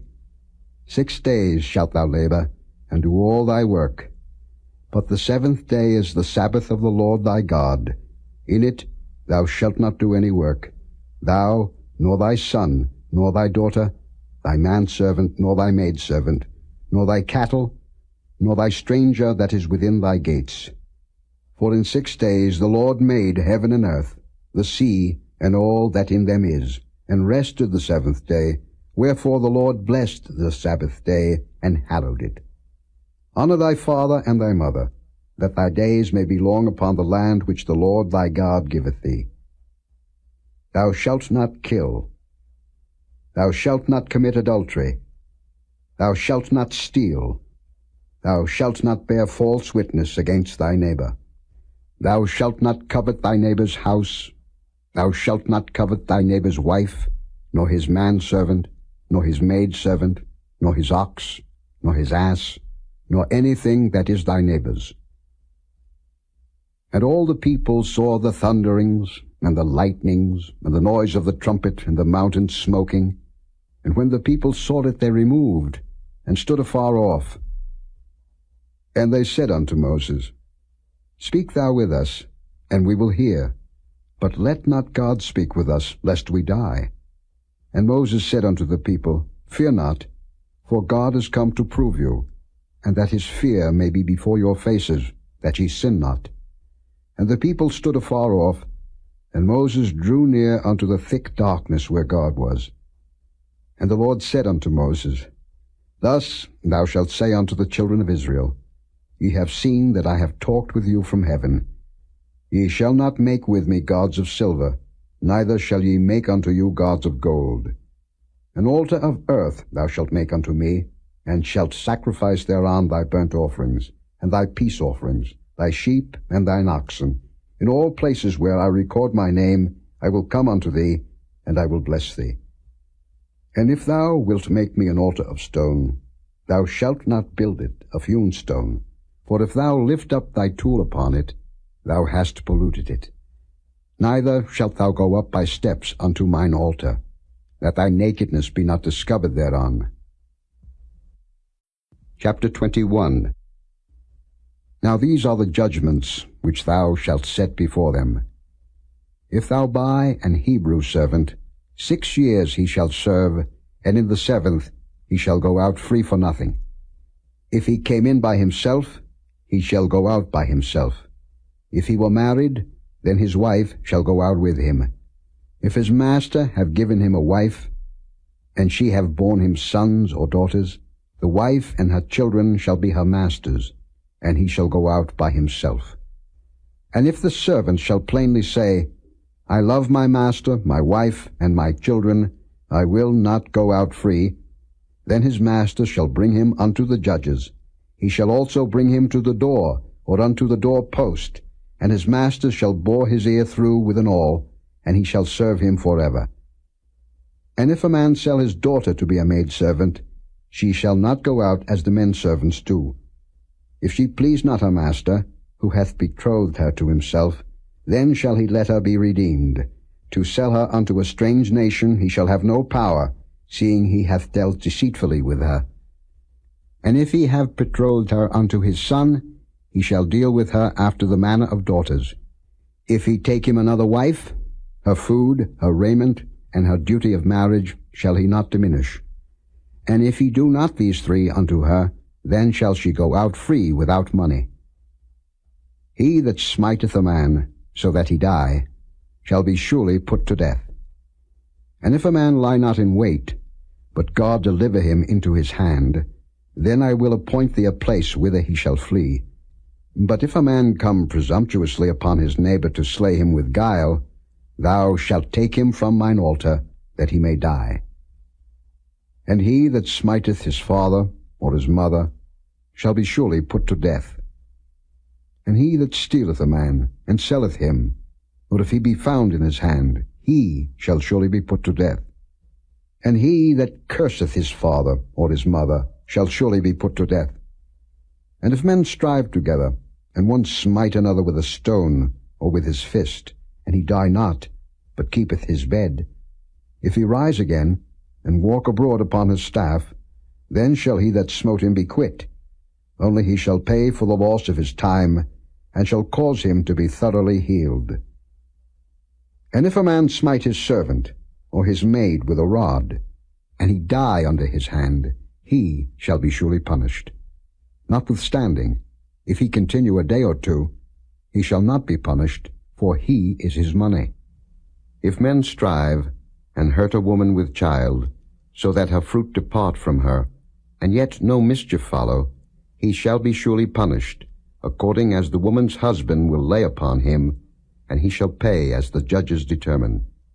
And if any mischief follow, then thou shalt give life for life, eye for eye, tooth for tooth, hand for hand, foot for foot, burning for burning, wound for wound, stripe for stripe. And if a man smite the eye of his servant, or the eye of his maid, that it perish, he shall let him go free for his eye's sake. And if he smite out his manservant's tooth, or his maidservant's tooth, he shall let him go free for his tooth's sake. If an ox gore a man or a woman, that they die, then the ox shall be surely stoned, and his flesh shall not be eaten, but the owner of the ox shall be quit. But if the ox were wont to push with his horn in time past, and it hath been testified to his owner, and he hath not kept him in, but that he hath killed a man or a woman, the ox shall be stoned, and his owner also shall be put to death. If there be laid on him a sum of money, then he shall give for the ransom of his life whatsoever is laid upon him. Whether he have gored a son, or have gored a daughter, according to this judgment shall it be done unto him.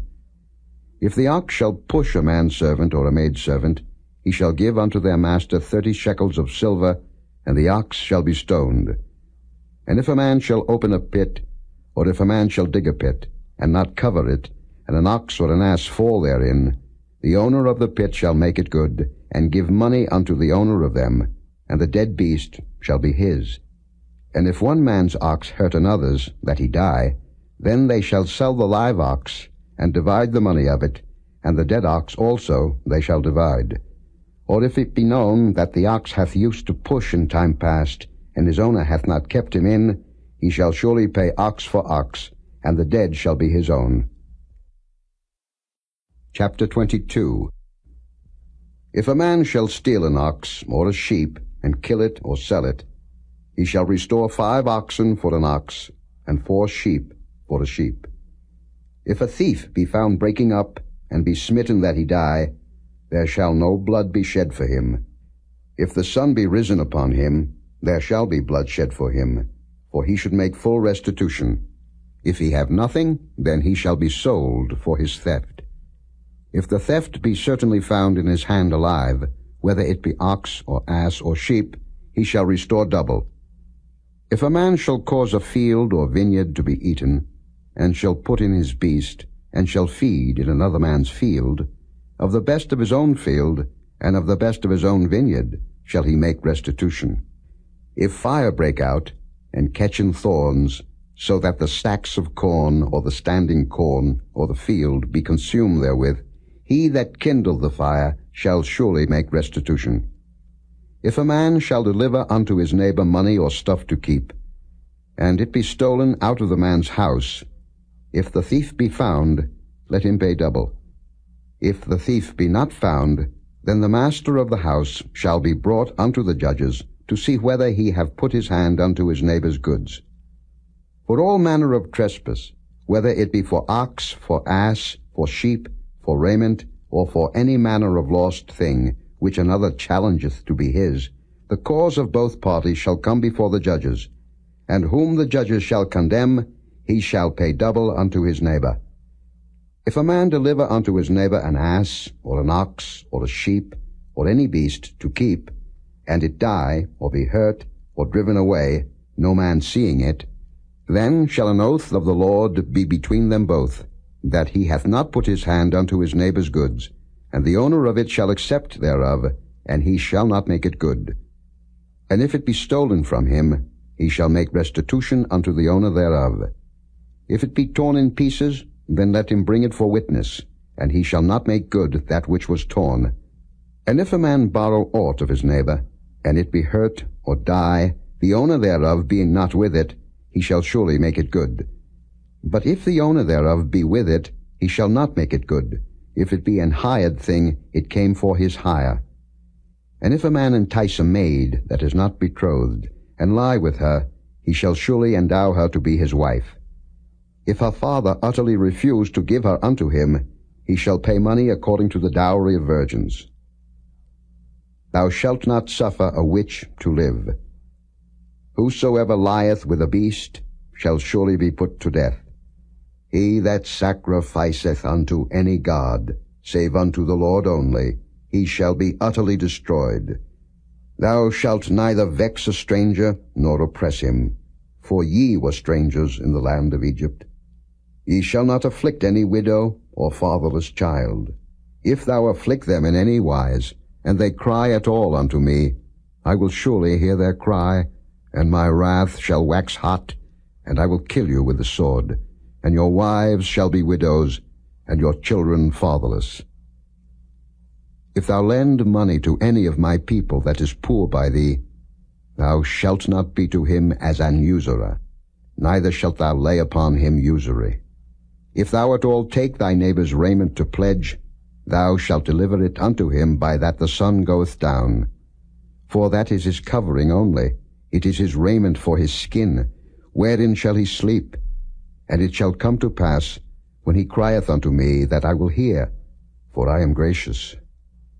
Thou shalt not revile the gods, nor curse the ruler of thy people. Thou shalt not delay to offer the first of thy ripe fruits, and of thy liquors. The firstborn of thy sons shalt thou give unto me. Likewise shalt thou do with thine oxen, and with thy sheep. 7 days it shall be with his dam. On the 8th day thou shalt give it me. And ye shall be holy men unto me, neither shall ye eat any flesh that is torn of beasts in the field. Ye shall cast it to the dogs. Chapter 23. Thou shalt not raise a false report. Put not thine hand with the wicked to be an unrighteous witness.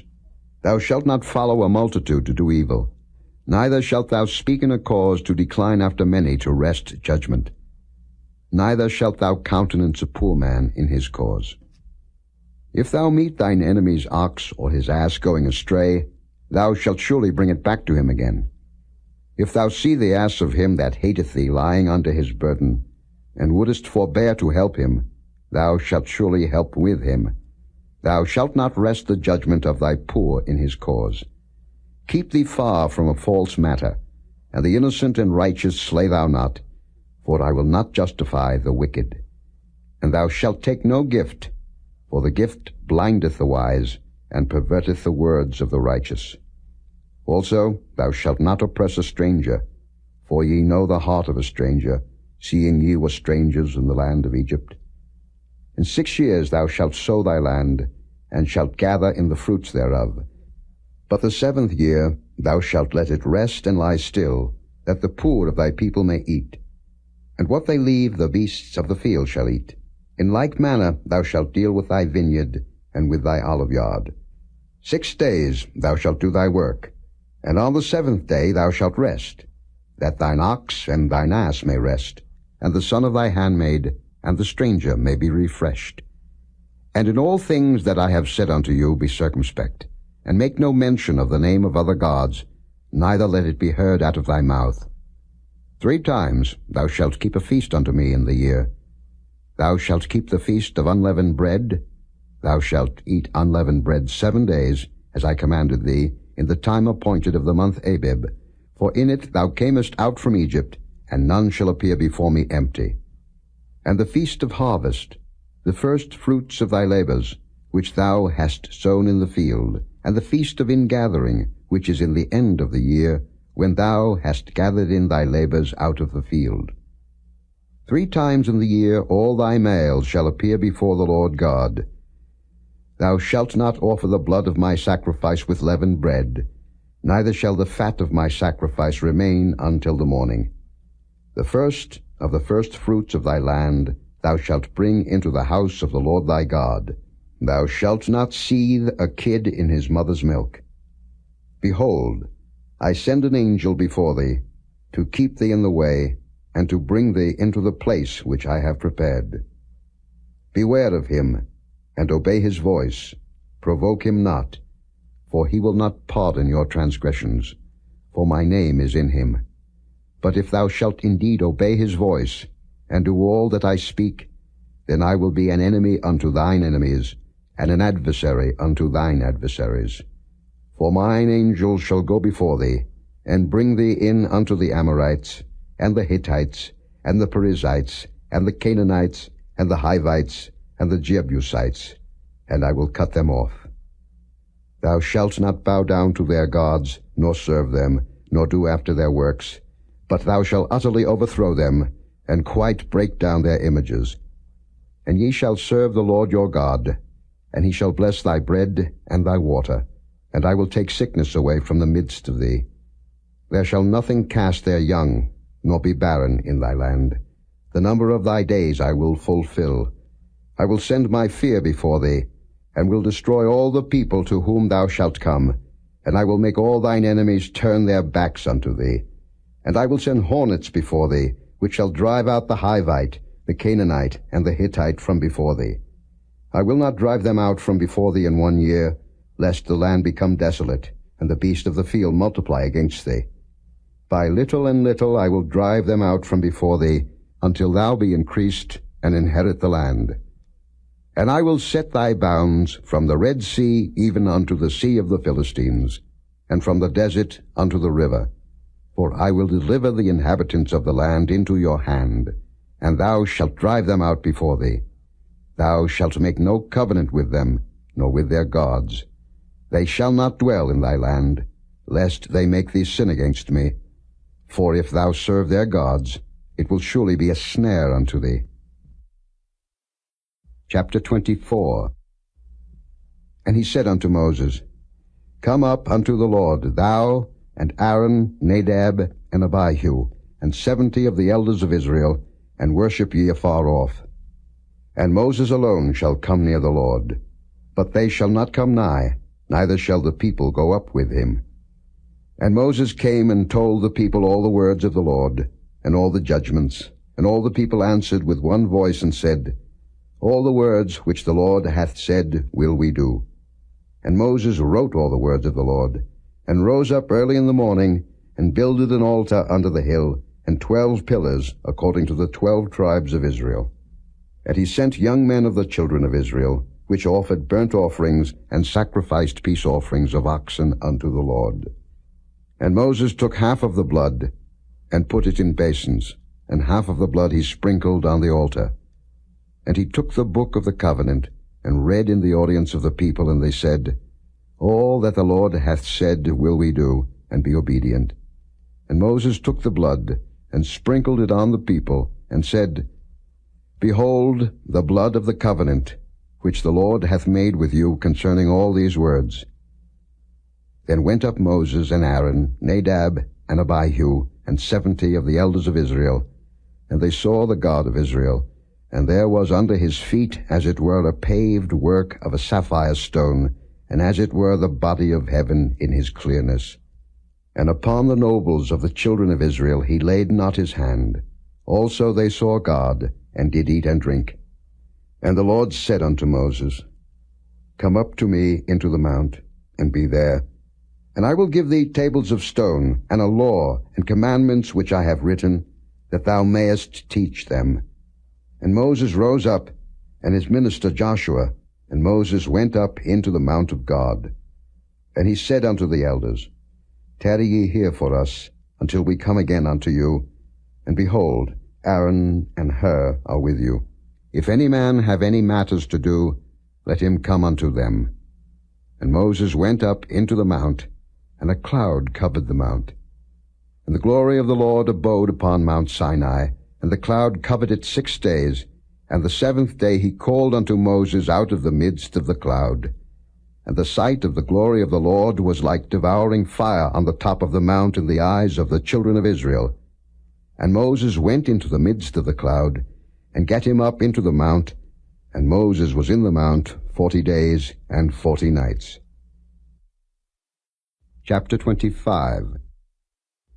And the Lord spake unto Moses, saying, Speak unto the children of Israel, that they bring me an offering. Of every man that giveth it willingly with his heart ye shall take my offering. And this is the offering which ye shall take of them, gold, and silver, and brass, and blue, and purple, and scarlet, and fine linen, and goat's hair, and rams' skins dyed red, and badgers' skins, and shittim wood, oil for the light, spices for anointing oil, and for sweet incense, onyx stones, and stones to be set in the ephod, and in the breastplate. And let them make me a sanctuary, that I may dwell among them. According to all that I show thee, after the pattern of the tabernacle, and the pattern of all the instruments thereof, even so shall ye make it. And they shall make an ark of shittim wood. 2 cubits and a half shall be the length thereof, and 1 cubit and a half the breadth thereof, and 1 cubit and a half the height thereof. And thou shalt overlay it with pure gold. Within and without shalt thou overlay it, and shalt make upon it a crown of gold round about. And thou shalt cast 4 rings of gold for it, and put them in the 4 corners thereof. And 2 rings shall be in the one side of it, and 2 rings in the other side of it. And thou shalt make staves of shittim wood, and overlay them with gold. And thou shalt put the staves into the rings by the sides of the ark, that the ark may be borne with them. The staves shall be in the rings of the ark, they shall not be taken from it. And thou shalt put into the ark the testimony which I shall give thee. And thou shalt make a mercy seat of pure gold. 2 cubits and a half shall be the length thereof, and 1 cubit and a half the breadth thereof. And thou shalt make 2 cherubims of gold. Of beaten work shalt thou make them in the 2 ends of the mercy seat. And make one cherub on the one end, and the other cherub on the other end. Even of the mercy seat shall ye make the cherubims on the two ends thereof. And the cherubims shall stretch forth their wings on high, covering the mercy seat with their wings, and their faces shall look one to another. Toward the mercy seat shall the faces of the cherubims be. And thou shalt put the mercy seat above upon the ark, and in the ark thou shalt put the testimony that I shall give thee. And there I will meet with thee, and I will commune with thee from above the mercy seat, from between the two cherubims which are upon the ark of the testimony, of all things which I will give thee in commandment unto the children of Israel. Thou shalt also make a table of shittim wood. 2 cubits shall be the length thereof, and a cubit the breadth thereof, and a cubit and a half the height thereof. And thou shalt overlay it with pure gold, and make thereto a crown of gold round about. And thou shalt make unto it a border of an handbreadth round about, and thou shalt make a golden crown to the border thereof round about. And thou shalt make for it 4 rings of gold, and put the rings in the 4 corners that are on the 4 feet thereof. Over against the border shall the rings be for places of the staves to bear the table. And thou shalt make the staves of shittim wood, and overlay them with gold, that the table may be borne with them. And thou shalt make the dishes thereof, and spoons thereof, and covers thereof, and bowls thereof, to cover withal. Of pure gold shalt thou make them. And thou shalt set upon the table showbread before me alway. And thou shalt make a candlestick of pure gold. Of beaten work shall the candlestick be made, his shaft, and his branches, his bowls, his knops, and his flowers shall be of the same. And 6 branches shall come out of the sides of it, 3 branches of the candlestick out of the one side, and 3 branches of the candlestick out of the other side.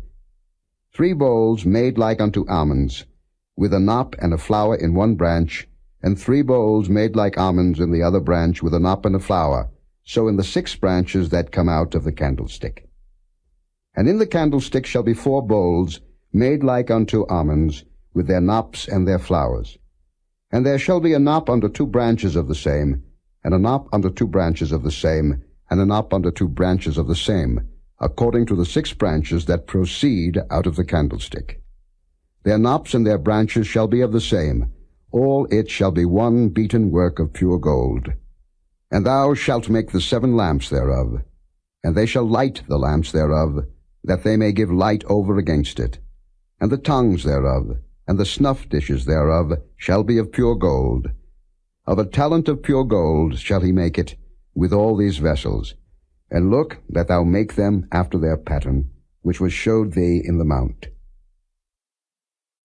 Chapter 26. Moreover, thou shalt make the tabernacle with 10 curtains of fine twined linen, and blue and purple and scarlet. With cherubims of cunning work shalt thou make them. The length of one curtain shall be 28 cubits, and the breadth of one curtain 4 cubits, and every one of the curtains shall have one measure. The 5 curtains shall be coupled together one to another, and other 5 curtains shall be coupled one to another. And thou shalt make loops of blue upon the edge of the one curtain from the selvage in the coupling. And likewise shalt thou make in the uttermost edge of another curtain in the coupling of the second. 50 loops shalt thou make in the one curtain, and 50 loops shalt thou make in the edge of the curtain that is in the coupling of the second, that the loops may take hold one of another. And thou shalt make 50 taches of gold, and couple the curtains together with the taches, and it shall be one tabernacle. And thou shalt make curtains of goat's hair to be a covering upon the tabernacle. 11 curtains shalt thou make. The length of one curtain shall be 30 cubits, and the breadth of one curtain 4 cubits. And the 11 curtains shall be all of one measure. And thou shalt couple 5 curtains by themselves, and 6 curtains by themselves, and shalt double the 6th curtain in the forefront of the tabernacle. And thou shalt make 50 loops on the edge of the one curtain that is outmost in the coupling, and 50 loops in the edge of the curtain which coupleth the second. And thou shalt make 50 taches of brass, and put the taches into the loops, and couple the tent together, that it may be one. And the remnant that remaineth of the curtains of the tent, the half curtain that remaineth, shall hang over the backside of the tabernacle, and a cubit on the one side, and a cubit on the other side of that which remaineth in the length of the curtains of the tent. It shall hang over the sides of the tabernacle on this side and on that side, to cover it. And thou shalt make a covering for the tent of rams' skins dyed red, and a covering above of badgers' skins. And thou shalt make boards for the tabernacle of shittim wood standing up. 10 cubits shall be the length of a board, and a cubit and a half shall be the breadth of one board. 2 tenons shall there be in one board, set in order one against another. Thus shalt thou make for all the boards of the tabernacle. And thou shalt make the boards for the tabernacle, 20 boards on the south side southward. And thou shalt make 40 sockets of silver under the 20 boards, 2 sockets under one board for his 2 tenons, and 2 sockets under another board for his 2 tenons. And for the second side of the tabernacle on the north side there shall be 20 boards, and there 40 sockets of silver, 2 sockets under one board, and 2 sockets under another board. And for the sides of the tabernacle westward thou shalt make 6 boards, and 2 boards shalt thou make for the corners of the tabernacle in the 2 sides. And they shall be coupled together beneath, and they shall be coupled together above the head of it unto one ring. Thus shall it be for them both. They shall be for the 2 corners. And they shall be 8 boards, and their sockets of silver 16 sockets, 2 sockets under one board, and 2 sockets under another board. And thou shalt make bars of shittim wood, 5 for the boards of the one side of the tabernacle, and 5 bars for the boards of the other side of the tabernacle, and 5 bars for the boards of the side of the tabernacle, for the 2 sides westward. And the middle bar in the midst of the boards shall reach from end to end. And thou shalt overlay the boards with gold, and make their rings of gold for places for the bars. And thou shalt overlay the bars with gold. And thou shalt rear up the tabernacle according to the fashion thereof, which was showed thee in the mount. And thou shalt make a veil of blue, and purple, and scarlet, and fine twined linen of cunning work. With cherubims shall it be made. And thou shalt hang it upon 4 pillars of shittim wood overlaid with gold. Their hooks shall be of gold upon the 4 sockets of silver. And thou shalt hang up the veil under the taches, that thou mayest bring in thither within the veil the ark of the testimony. And the veil shall divide unto you between the holy place and the most holy. And thou shalt put the mercy seat upon the ark of the testimony in the most holy place. And thou shalt set the table without the veil, and the candlestick over against the table on the side of the tabernacle toward the south. And thou shalt put the table on the north side. And thou shalt make an hanging for the door of the tent, of blue, and purple, and scarlet, and fine twined linen, wrought with needlework. And thou shalt make for the hanging 5 pillars of shittim wood, and overlay them with gold, and their hooks shall be of gold, and thou shalt cast 5 sockets of brass for them. Chapter 27. And thou shalt make an altar of shittim wood, 5 cubits long, and 5 cubits broad. The altar shall be foursquare, and the height thereof shall be 3 cubits. And thou shalt make the horns of it upon the 4 corners thereof. His horns shall be of the same, and thou shalt overlay it with brass. And thou shalt make his pans to receive his ashes, and his shovels, and his basins, and his flesh hooks, and his fire pans. All the vessels thereof thou shalt make of brass. And thou shalt make for it a grate of network of brass, and upon the net shalt thou make 4 brazen rings in the 4 corners thereof. And thou shalt put it under the compass of the altar beneath, that the net may be even to the midst of the altar. And thou shalt make staves for the altar, staves of shittim wood, and overlay them with brass. And the staves shall be put into the rings, and the staves shall be upon the 2 sides of the altar to bear it. Hollow with boards shalt thou make it, as it was showed thee in the mount, so shall they make it. And thou shalt make the court of the tabernacle. For the south side southward there shall be hangings for the court of fine twined linen of 100 cubits long for one side, and the 20 pillars thereof, and their 20 sockets shall be of brass. The hooks of the pillars and their fillets shall be of silver. And likewise for the north side in length there shall be hangings of 100 cubits long, and his 20 pillars and their 20 sockets of brass, the hooks of the pillars and their fillets of silver. And for the breadth of the court on the west side shall be hangings of 50 cubits, their pillars 10, and their sockets 10. And the breadth of the court on the east side eastward shall be 50 cubits. The hangings of one side of the gate shall be 15 cubits, their pillars 3, and their sockets 3. And on the other side shall be hangings 15 cubits, their pillars 3, and their sockets 3. And for the gate of the court shall be an hanging of 20 cubits of blue, and purple, and scarlet, and fine twined linen, wrought with needlework, and their pillars shall be 4, and their sockets 4. All the pillars round about the court shall be filleted with silver. Their hooks shall be of silver, and their sockets of brass. The length of the court shall be 100 cubits, and the breadth 50 everywhere, and the height 5 cubits of fine twined linen, and their sockets of brass. All the vessels of the tabernacle, in all the service thereof, and all the pins thereof, and all the pins of the court, shall be of brass. And thou shalt command the children of Israel, that they bring thee pure oil olive beaten for the light, to cause the lamp to burn always. In the tabernacle of the congregation without the veil, which is before the testimony, Aaron and his sons shall order it from evening to morning before the Lord. It shall be a statute forever unto their generations on the behalf of the children of Israel. Chapter 28. And take thou unto thee Aaron thy brother, and his sons with him, from among the children of Israel, that he may minister unto me in the priest's office, even Aaron, Nadab, and Abihu, Eleazar and Ithamar, Aaron's sons. And thou shalt make holy garments for Aaron thy brother, for glory and for beauty. And thou shalt speak unto all that are wise-hearted, whom I have filled with the spirit of wisdom, that they may make Aaron's garments to consecrate him, that he may minister unto me in the priest's office.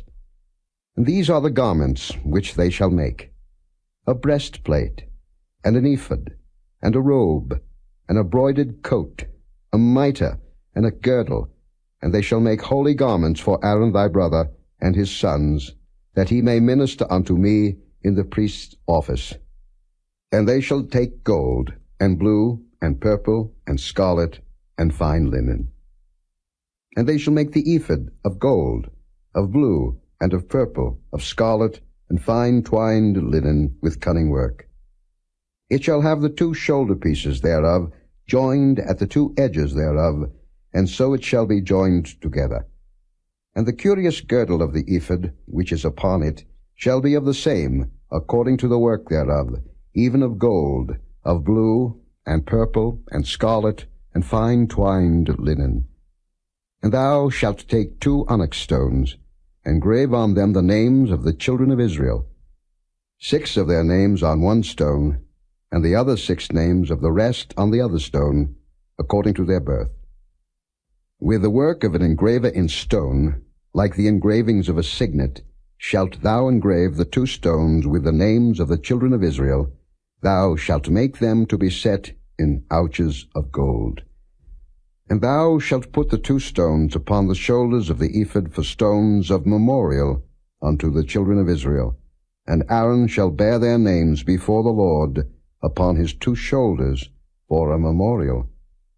And thou shalt make ouches of gold, and 2 chains of pure gold at the ends. Of wreathen work shalt thou make them, and fasten the wreathen chains to the ouches. And thou shalt make the breastplate of judgment with cunning work. After the work of the ephod thou shalt make it, of gold, of blue, and of purple, and of scarlet, and of fine twined linen shalt thou make it.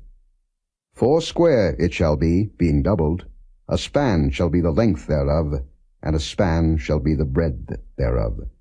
And thou shalt set it in settings of stones, even 4 rows of stones.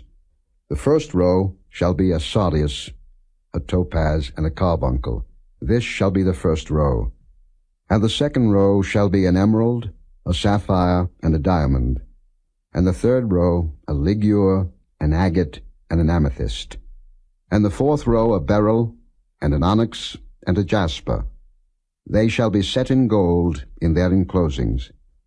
And the stones shall be with the names of the children of Israel, 12, according to their names, like the engravings of a signet. Every one with his name shall they be according to the 12 tribes.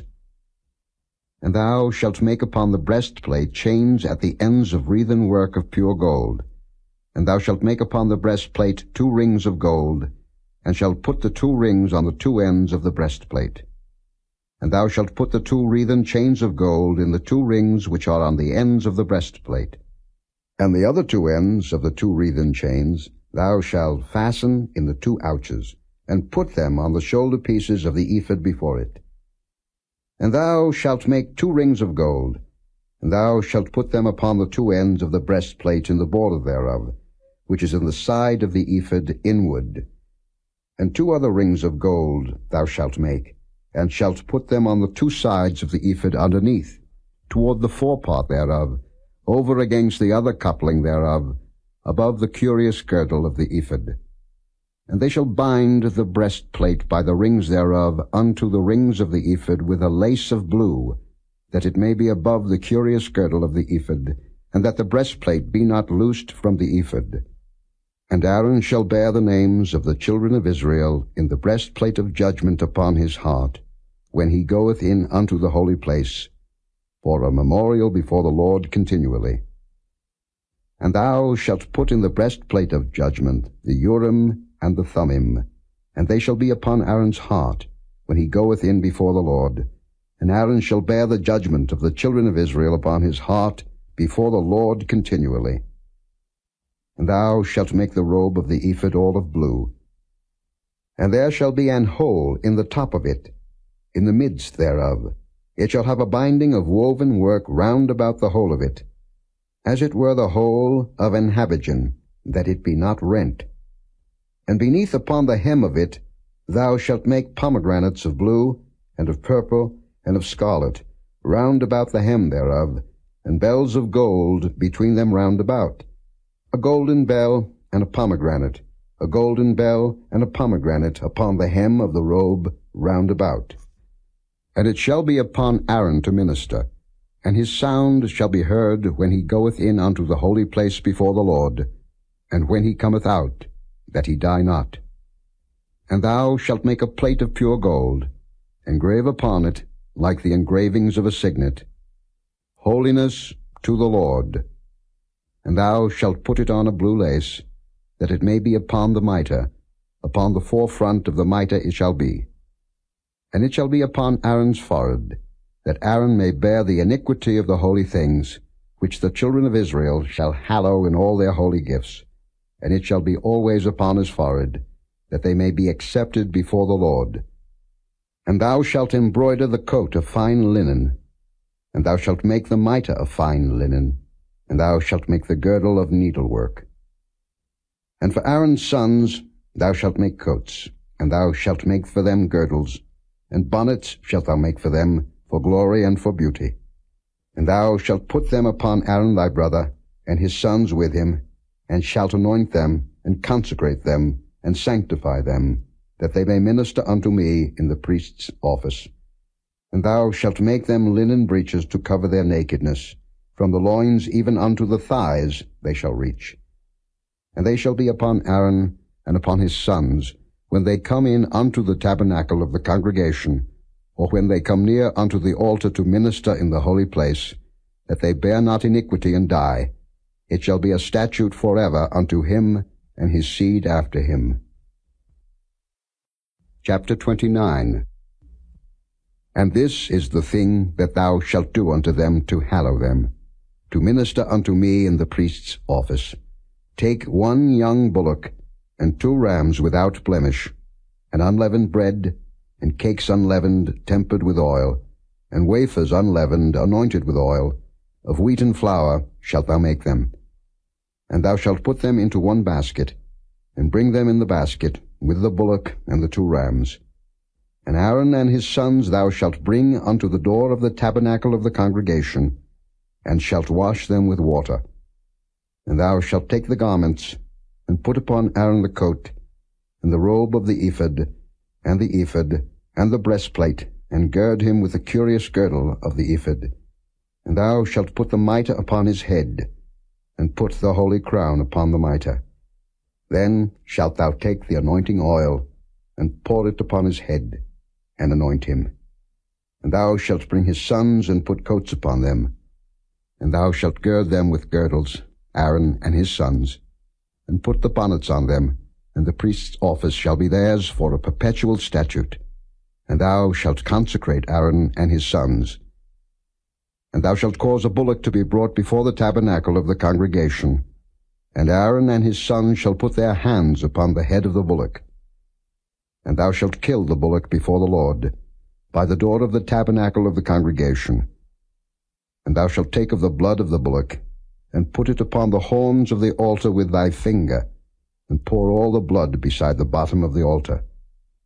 And thou shalt take all the fat that covereth the inwards, and the caul that is above the liver, and the 2 kidneys, and the fat that is upon them, and burn them upon the altar. But the flesh of the bullock, and his skin, and his dung, shalt thou burn with fire without the camp. It is a sin offering. Thou shalt also take 1 ram, and Aaron and his sons shall put their hands upon the head of the ram. And thou shalt slay the ram, and thou shalt take his blood, and sprinkle it round about upon the altar. And thou shalt cut the ram in pieces, and wash the inwards of him, and his legs, and put them unto his pieces and unto his head.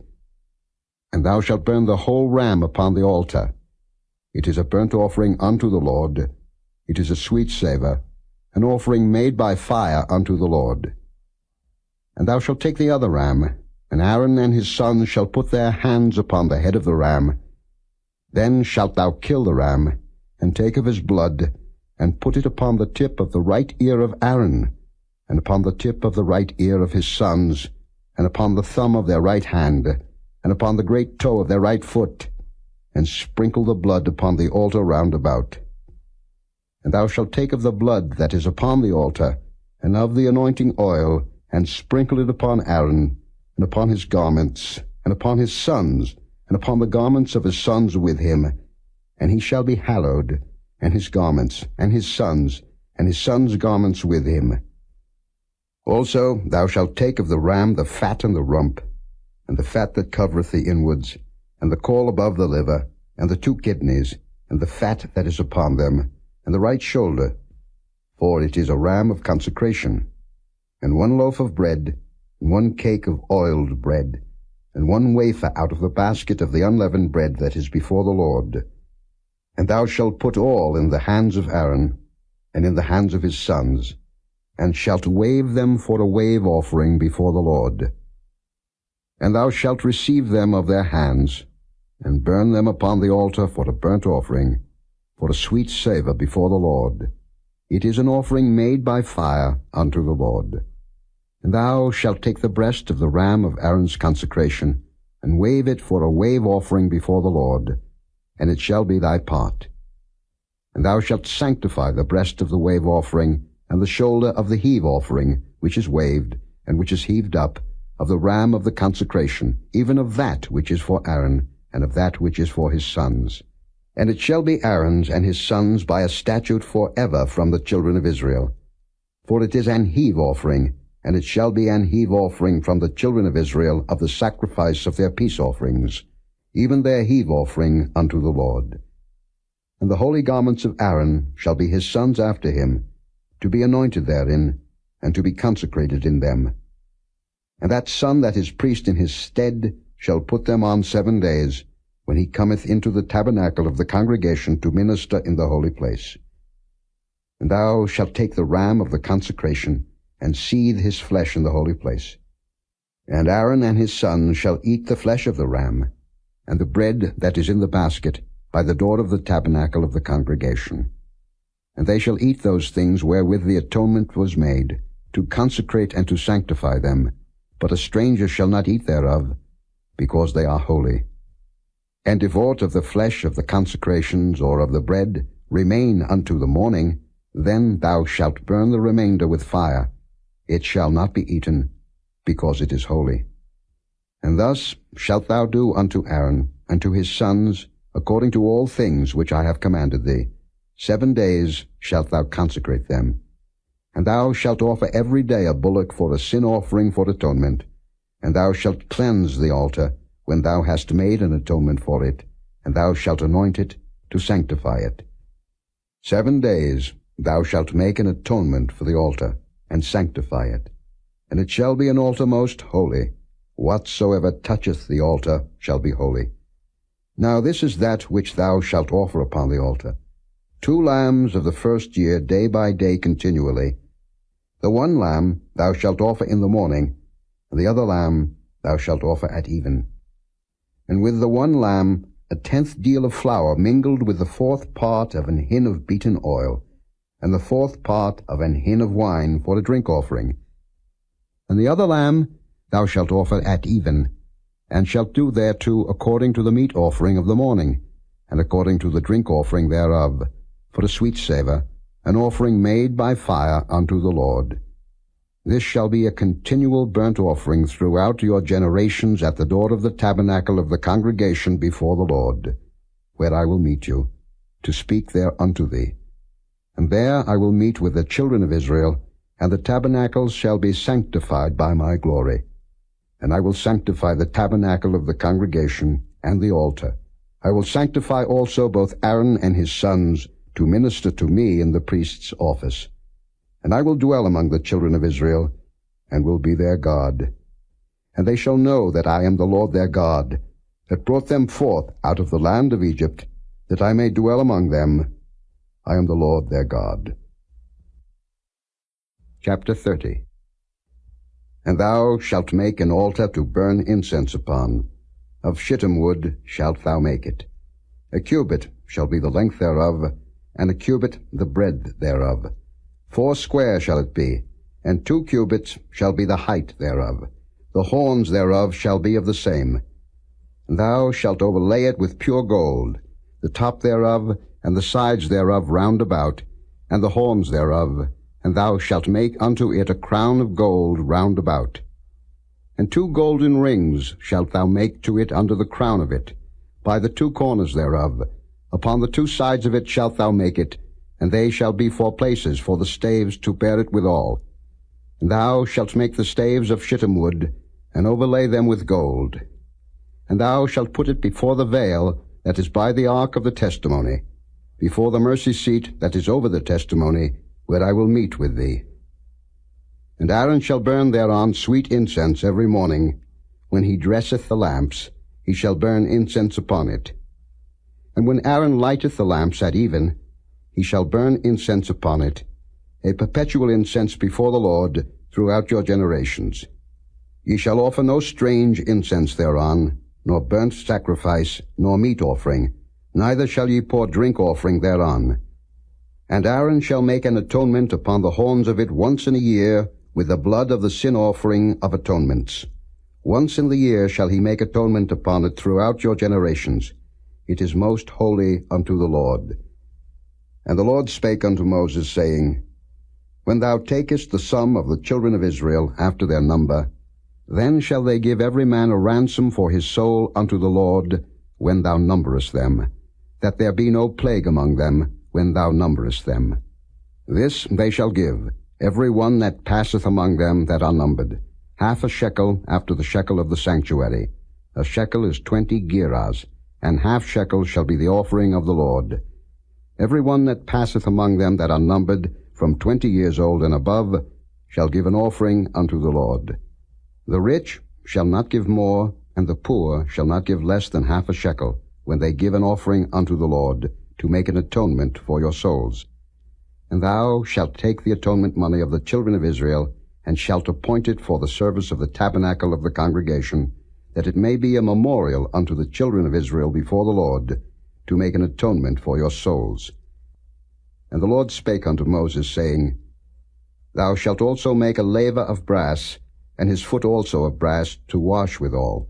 And thou shalt put it between the tabernacle of the congregation and the altar, and thou shalt put water therein. For Aaron and his sons shall wash their hands and their feet thereat. When they go into the tabernacle of the congregation, they shall wash with water, that they die not. Or when they come near to the altar to minister, to burn offering made by fire unto the Lord. So they shall wash their hands and their feet, that they die not. And it shall be a statute forever to them, even to him and to his seed throughout their generations. Moreover, the Lord spake unto Moses, saying, Take thou also unto thee principal spices, of pure myrrh 500 shekels, and of sweet cinnamon half so much, even 250 shekels, and of sweet calamus 250 shekels, and of cassia 500 shekels, after the shekel of the sanctuary, and of oil olive and hin. And thou shalt make it an oil of holy ointment, an ointment compound after the art of the apothecary. It shall be an holy anointing oil. And thou shalt anoint the tabernacle of the congregation therewith, and the ark of the testimony, and the table and all his vessels, and the candlestick and his vessels, and the altar of incense, and the altar of burnt offering with all his vessels, and the laver and his foot. And thou shalt sanctify them, that they may be most holy. Whatsoever toucheth them shall be holy. And thou shalt anoint Aaron and his sons, and consecrate them, that they may minister unto me in the priest's office. And thou shalt speak unto the children of Israel, saying, This shall be an holy anointing oil unto me throughout your generations. Upon man's flesh shall it not be poured, neither shall ye make any other like it, after the composition of it. It is holy, and it shall be holy unto you. Whosoever compoundeth any like it, or whosoever putteth any of it upon a stranger, shall even be cut off from his people. And the Lord said unto Moses, Take unto thee sweet spices, stacte, and onycha, and galbanum, these sweet spices with pure frankincense, of each shall there be a like weight. And thou shalt make it a perfume, a confection after the art of the apothecary, tempered together, pure and holy. And thou shalt beat some of it very small, and put of it before the testimony in the tabernacle of the congregation, where I will meet with thee. It shall be unto you most holy. And as for the perfume which thou shalt make, ye shall not make to yourselves according to the composition thereof. It shall be unto thee holy for the Lord. Whosoever shall make like unto that, to smell thereto, shall even be cut off from his people. Chapter 31. And the Lord spake unto Moses, saying, See, I have called by name Bezaleel, the son of Uri, the son of Hur, of the tribe of Judah. And I have filled him with the Spirit of God, in wisdom, and in understanding, and in knowledge, and in all manner of workmanship, to devise cunning works, to work in gold, and in silver, and in brass, and in cutting of stones, to set them, and in carving of timber, to work in all manner of workmanship. And I, behold, I have given with him Aholiab, the son of Ahisamach, of the tribe of Dan, and in the hearts of all that are wise-hearted I have put wisdom, that they may make all that I have commanded thee. The tabernacle of the congregation, and the ark of the testimony, and the mercy seat that is thereupon, and all the furniture of the tabernacle, and the table and his furniture, and the pure candlestick with all his furniture, and the altar of incense, and the altar of burnt offering with all his furniture, and the laver and his foot, and the cloths of service, and the holy garments for Aaron the priest, and the garments of his sons, to minister in the priest's office, and the anointing oil, and sweet incense for the holy place, according to all that I have commanded thee shall they do. And the Lord spake unto Moses, saying, Speak thou also unto the children of Israel, saying, Verily my Sabbaths ye shall keep, for it is a sign between me and you throughout your generations, that ye may know that I am the Lord that doth sanctify you. Ye shall keep the Sabbath therefore, for it is holy unto you.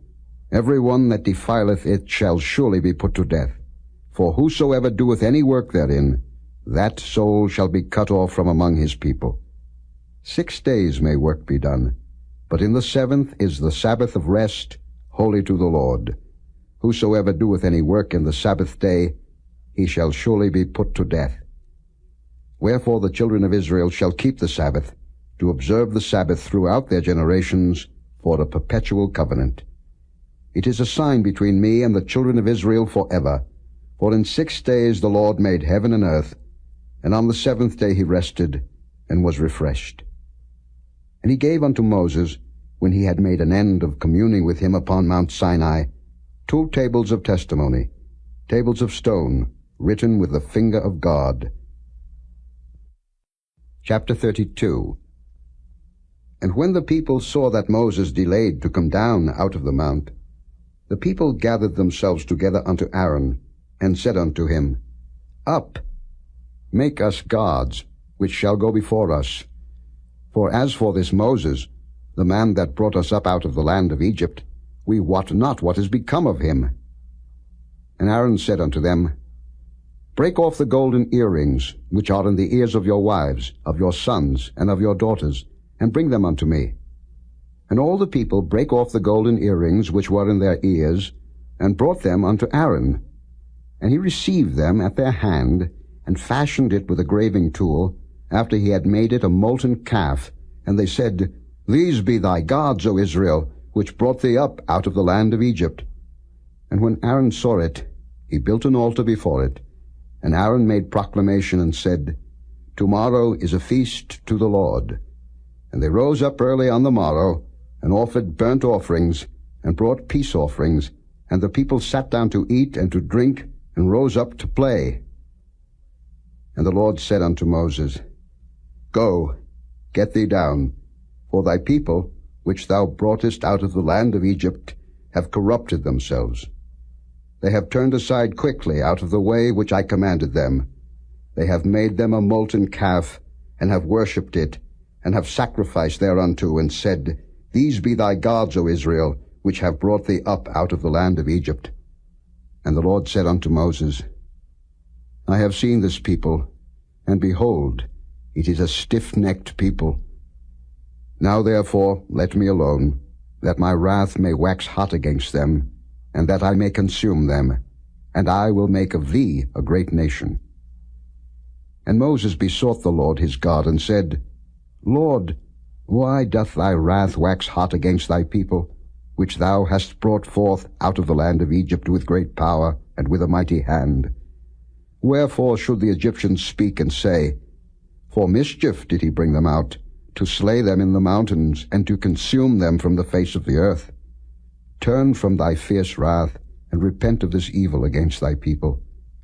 Remember Abraham, Isaac, and Israel thy servants, to whom thou swarest by thine own self, and saidst unto them, I will multiply your seed as the stars of heaven, and all this land that I have spoken of will I give unto your seed, and they shall inherit it forever. And the Lord repented of the evil which he thought to do unto his people. And Moses turned, and went down from the mount, and the 2 tables of the testimony were in his hand. The tables were written on both their sides, on the one side and on the other were they written. And the tables were the work of God, and the writing was the writing of God, graven upon the tables. And when Joshua heard the noise of the people as they shouted, he said unto Moses, There is a noise of war in the camp. And he said, It is not the voice of them that shout for mastery, neither is it the voice of them that cry for being overcome, but the noise of them that sing do I hear. And it came to pass, as soon as he came nigh unto the camp, that he saw the calf and the dancing, and Moses' anger waxed hot, and he cast the tables out of his hands, and brake them beneath the mount. And he took the calf which they had made, and burnt it in the fire, and ground it to powder, and strawed it upon the water, and made the children of Israel drink of it. And Moses said unto Aaron, What did this people unto thee, that thou hast brought so great a sin upon them? And Aaron said, Let not the anger of my Lord wax hot. Thou knowest the people, that they are set on mischief. For they said unto me, Make us gods, which shall go before us. For as for this Moses, the man that brought us up out of the land of Egypt, we wot not what is become of him. And I said unto them, Whosoever hath any gold, let him break it off. So they gave it me. Then I cast it into the fire, and there came out this calf. And when Moses saw that the people were naked, for Aaron had made them naked unto their shame among their enemies, then Moses stood in the gate of the camp and said, Who is on the Lord's side? Let him come unto me. And all the sons of Levi gathered themselves together unto him. And he said unto them, Thus said the Lord God of Israel, Put every man his sword by his side, and go in and out from gate to gate throughout the camp, and slay every man his brother, and every man his companion, and every man his neighbor. And the children of Levi did according to the word of Moses, and there fell of the people that day about 3,000 men. For Moses had said, Consecrate yourselves today to the Lord, even every man upon his son and upon his brother, that he may bestow upon you a blessing this day. And it came to pass on the morrow that Moses said unto the people, Ye have sinned a great sin, and now I will go up unto the Lord, peradventure I shall make an atonement for your sin. And Moses returned unto the Lord and said, O this people have sinned a great sin, and have made them gods of gold. Yet now, if thou wilt forgive their sin, and if not, blot me, I pray thee, out of thy book which thou hast written. And the Lord said unto Moses, Whosoever hath sinned against me, him will I blot out of my book. Therefore now go, lead the people unto the place of which I have spoken unto thee. Behold, mine angel shall go before thee. Nevertheless in the day when I will visit their sin upon them. And the Lord plagued the people, because they made the calf which Aaron made. Chapter 33. And the Lord said unto Moses, Depart, and go up hence, thou and the people which thou hast brought up out of the land of Egypt, unto the land which I swear unto Abraham, to Isaac, and to Jacob, saying, Unto thy seed will I give it. And I will send an angel before thee, and I will drive out the Canaanite, the Amorite, and the Hittite, and the Perizzite, the Hivite, and the Jebusite, unto a land flowing with milk and honey. For I will not go up in the midst of thee, for thou art a stiff-necked people, lest I consume thee in the way. And when the people heard these evil tidings, they mourned, and no man did put on him his ornaments. For the Lord had said unto Moses, Say unto the children of Israel, Ye are a stiff-necked people. I will come up into the midst of thee in a moment, and consume thee. Therefore now put off thy ornaments from thee, that I may know what to do unto thee. And the children of Israel stripped themselves of their ornaments by the Mount Horeb. And Moses took the tabernacle, and pitched it without the camp, afar off from the camp, and called it the tabernacle of the congregation. And it came to pass that every one which sought the Lord went out unto the tabernacle of the congregation, which was without the camp. And it came to pass, when Moses went out unto the tabernacle, that all the people rose up, and stood every man at his tent door, and looked after Moses, until he was gone into the tabernacle. And it came to pass, as Moses entered into the tabernacle, the cloudy pillar descended, and stood at the door of the tabernacle, and the Lord talked with Moses. And all the people saw the cloudy pillar stand at the tabernacle door, and all the people rose up and worshipped, every man in his tent door. And the Lord spake unto Moses face to face, as a man speaketh unto his friend. And he turned again into the camp. But his servant Joshua the son of Nun, a young man, departed not out of the tabernacle. And Moses said unto the Lord, See, thou sayest unto me, Bring up this people, and thou hast not let me know whom thou wilt send with me. Yet thou hast said, I know thee by name, and thou hast also found grace in my sight. Now therefore I pray thee, if I have found grace in thy sight, show me now thy way, that I may know thee, that I may find grace in thy sight, and consider that this nation is thy people. And he said, My presence shall go with thee, and I will give thee rest. And he said unto him, If thy presence go not with me, carry us not up hence. For wherein shall it be known here that I and thy people have found grace in thy sight? Is it not in that thou goest with us? so shall we be separated, I and thy people, from all the people that are upon the face of the earth. And the Lord said unto Moses, I will do this thing also that thou hast spoken, for thou hast found grace in my sight, and I know thee by name. And he said, I beseech thee, show me thy glory. And he said, I will make all my goodness pass before thee, and I will proclaim the name of the Lord before thee, and will be gracious to whom I will be gracious, and will show mercy on whom I will show mercy. And he said, Thou canst not see my face, for there shall no man see me and live.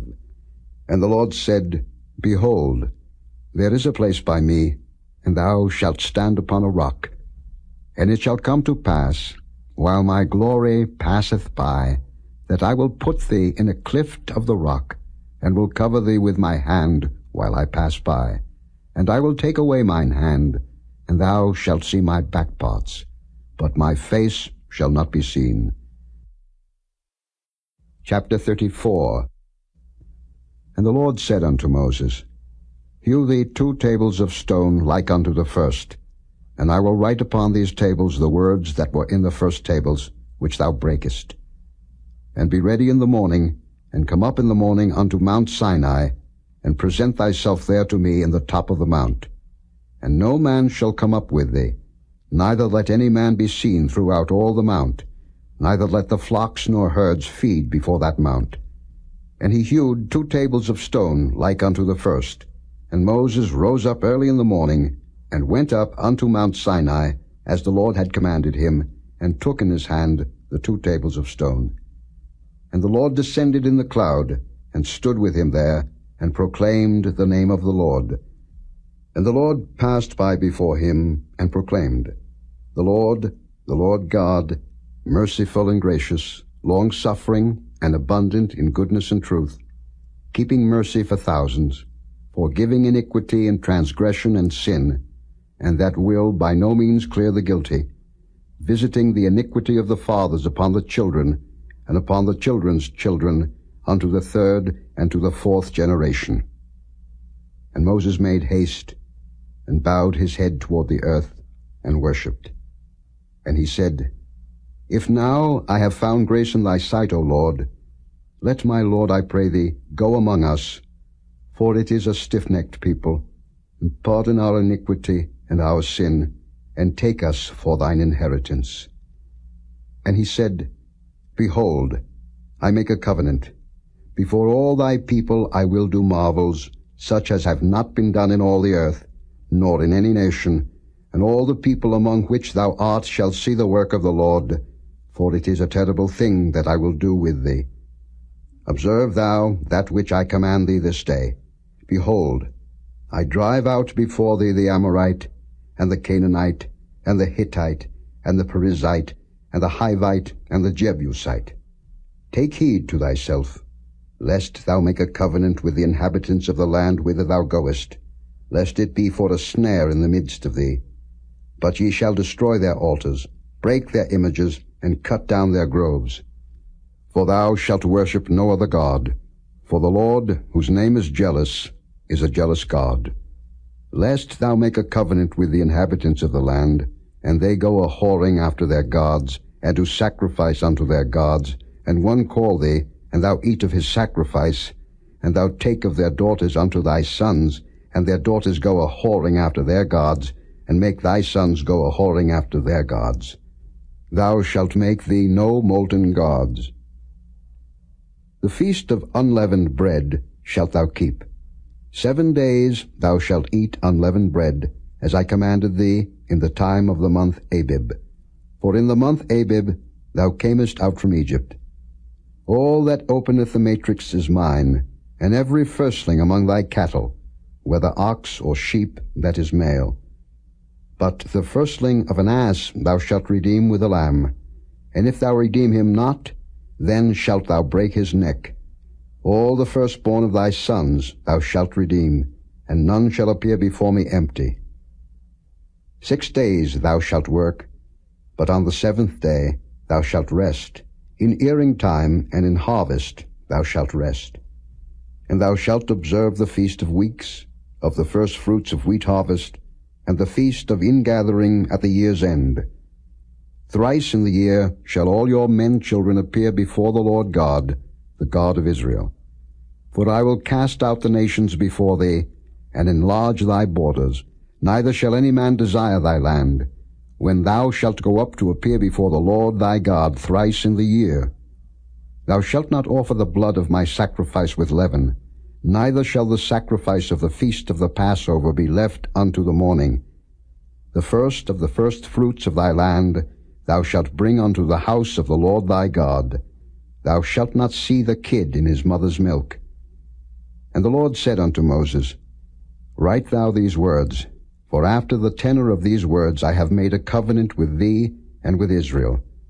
And he was there with the Lord 40 days and 40 nights. He did neither eat bread nor drink water. And he wrote upon the tables the words of the covenant, the 10 commandments. And it came to pass, when Moses came down from Mount Sinai with the 2 tables of testimony in Moses' hand, when he came down from the mount, that Moses wist not that the skin of his face shone while he talked with him. And when Aaron and all the children of Israel saw Moses, behold, the skin of his face shone, and they were afraid to come nigh him. And Moses called unto them, and Aaron and all the rulers of the congregation returned unto him, and Moses talked with them. And afterward all the children of Israel came nigh, and he gave them in commandment all that the Lord had spoken with him in Mount Sinai. And till Moses had done speaking with them, he put a veil on his face. But when Moses went in before the Lord to speak with him, he took the veil off until he came out. And he came out and spake unto the children of Israel that which he was commanded. And the children of Israel saw the face of Moses, that the skin of Moses' face shone, and Moses put the veil upon his face again, until he went in to speak with him. Chapter 35. And Moses gathered all the congregation of the children of Israel together, and said unto them, These are the words which the Lord hath commanded, that ye should do them. 6 days shall work be done, but on the 7th day there shall be to you an holy day, a Sabbath of rest to the Lord. Whosoever doeth work therein shall be put to death. Ye shall kindle no fire throughout your habitations upon the Sabbath day. And Moses spake unto all the congregation of the children of Israel, saying, This is the thing which the Lord commanded, saying, Take ye from among you an offering unto the Lord. Whosoever is of a willing heart, let him bring it. An offering of the Lord, gold and silver and brass, and blue and purple and scarlet and fine linen, and goat's hair, and ram's skins dyed red, and badger's skins, and shittim wood, and oil for the light, and spices for anointing oil, and for the sweet incense, and onyx stones, and stones to be set for the ephod, and for the breastplate. And every wise-hearted among you shall come, and make all that the Lord hath commanded. The tabernacle, his tent, and his covering, his taches, and his boards, his bars, his pillars, and his sockets. The ark, and the staves thereof, with the mercy seat, and the veil of the covering. The table, and his staves, and all his vessels, and the showbread. The candlestick also for the light, and his furniture, and his lamps, with the oil for the light. And the incense altar, and his staves, and the anointing oil, and the sweet incense, and the hanging for the door at the entering in of the tabernacle. The altar of burnt offering, with his brazen grate, his staves, and all his vessels, the laver and his foot. The hangings of the court, his pillars and their sockets, and the hanging for the door of the court. The pins of the tabernacle, and the pins of the court and their cords. The cloths of service, to do service in the holy place. The holy garments for Aaron the priest, and the garments of his sons, to minister in the priest's office. And all the congregation of the children of Israel departed from the presence of Moses. And they came, every one whose heart stirred him up, and every one whom his spirit made willing, and they brought the Lord's offering to the work of the tabernacle of the congregation, and for all his service, and for the holy garments. And they came, both men and women, as many as were willing-hearted, and brought bracelets and earrings and rings and tablets, all jewels of gold.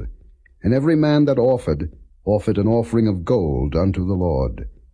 And every man with whom was found blue and purple and scarlet and fine linen and goat's hair and red skins of rams and badgers' skins brought them. Every one that did offer an offering of silver and brass brought the Lord's offering, and every man with whom was found shittim wood for any work of the service brought it.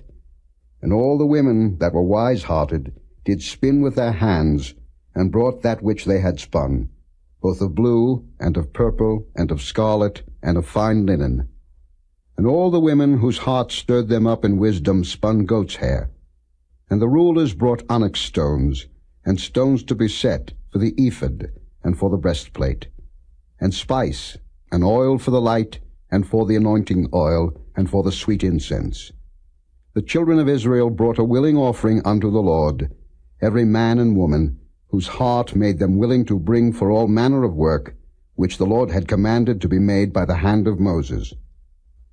And Moses said unto the children of Israel, See, the Lord hath called by name Bezaleel the son of Uri, the son of Hur, of the tribe of Judah.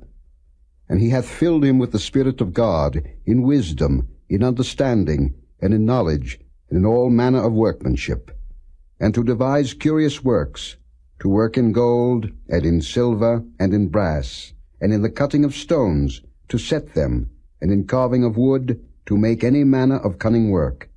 And he hath put in his heart that he may teach, both he and Aholiab, the son of Ahisamach, of the tribe of Dan. Them hath he filled with wisdom of heart, to work all manner of work, of the engraver, and of the cunning workman, and of the embroiderer, in blue, and in purple, in scarlet, and in fine linen, and of the weaver, even of them that do any work, and of those that devise cunning work. Chapter 36. Then wrought Bezaleel and Aholiab, and every wise-hearted man, in whom the Lord put wisdom and understanding, to know how to work all manner of work for the service of the sanctuary, according to all that the Lord had commanded. And Moses called Bezaleel and Aholiab, and every wise-hearted man, in whose heart the Lord had put wisdom, even every one whose heart stirred him up to come unto the work to do it. And they received of Moses all the offering which the children of Israel had brought for the work of the service of the sanctuary, to make it withal. And they brought yet unto him free offerings every morning. And all the wise men that wrought all the work of the sanctuary came every man from his work which they made. And they spake unto Moses, saying, The people bring much more than enough for the service of the work, which the Lord commanded to make. And Moses gave commandment, and they caused it to be proclaimed throughout the camp, saying, Let neither man nor woman make any more work for the offering of the sanctuary.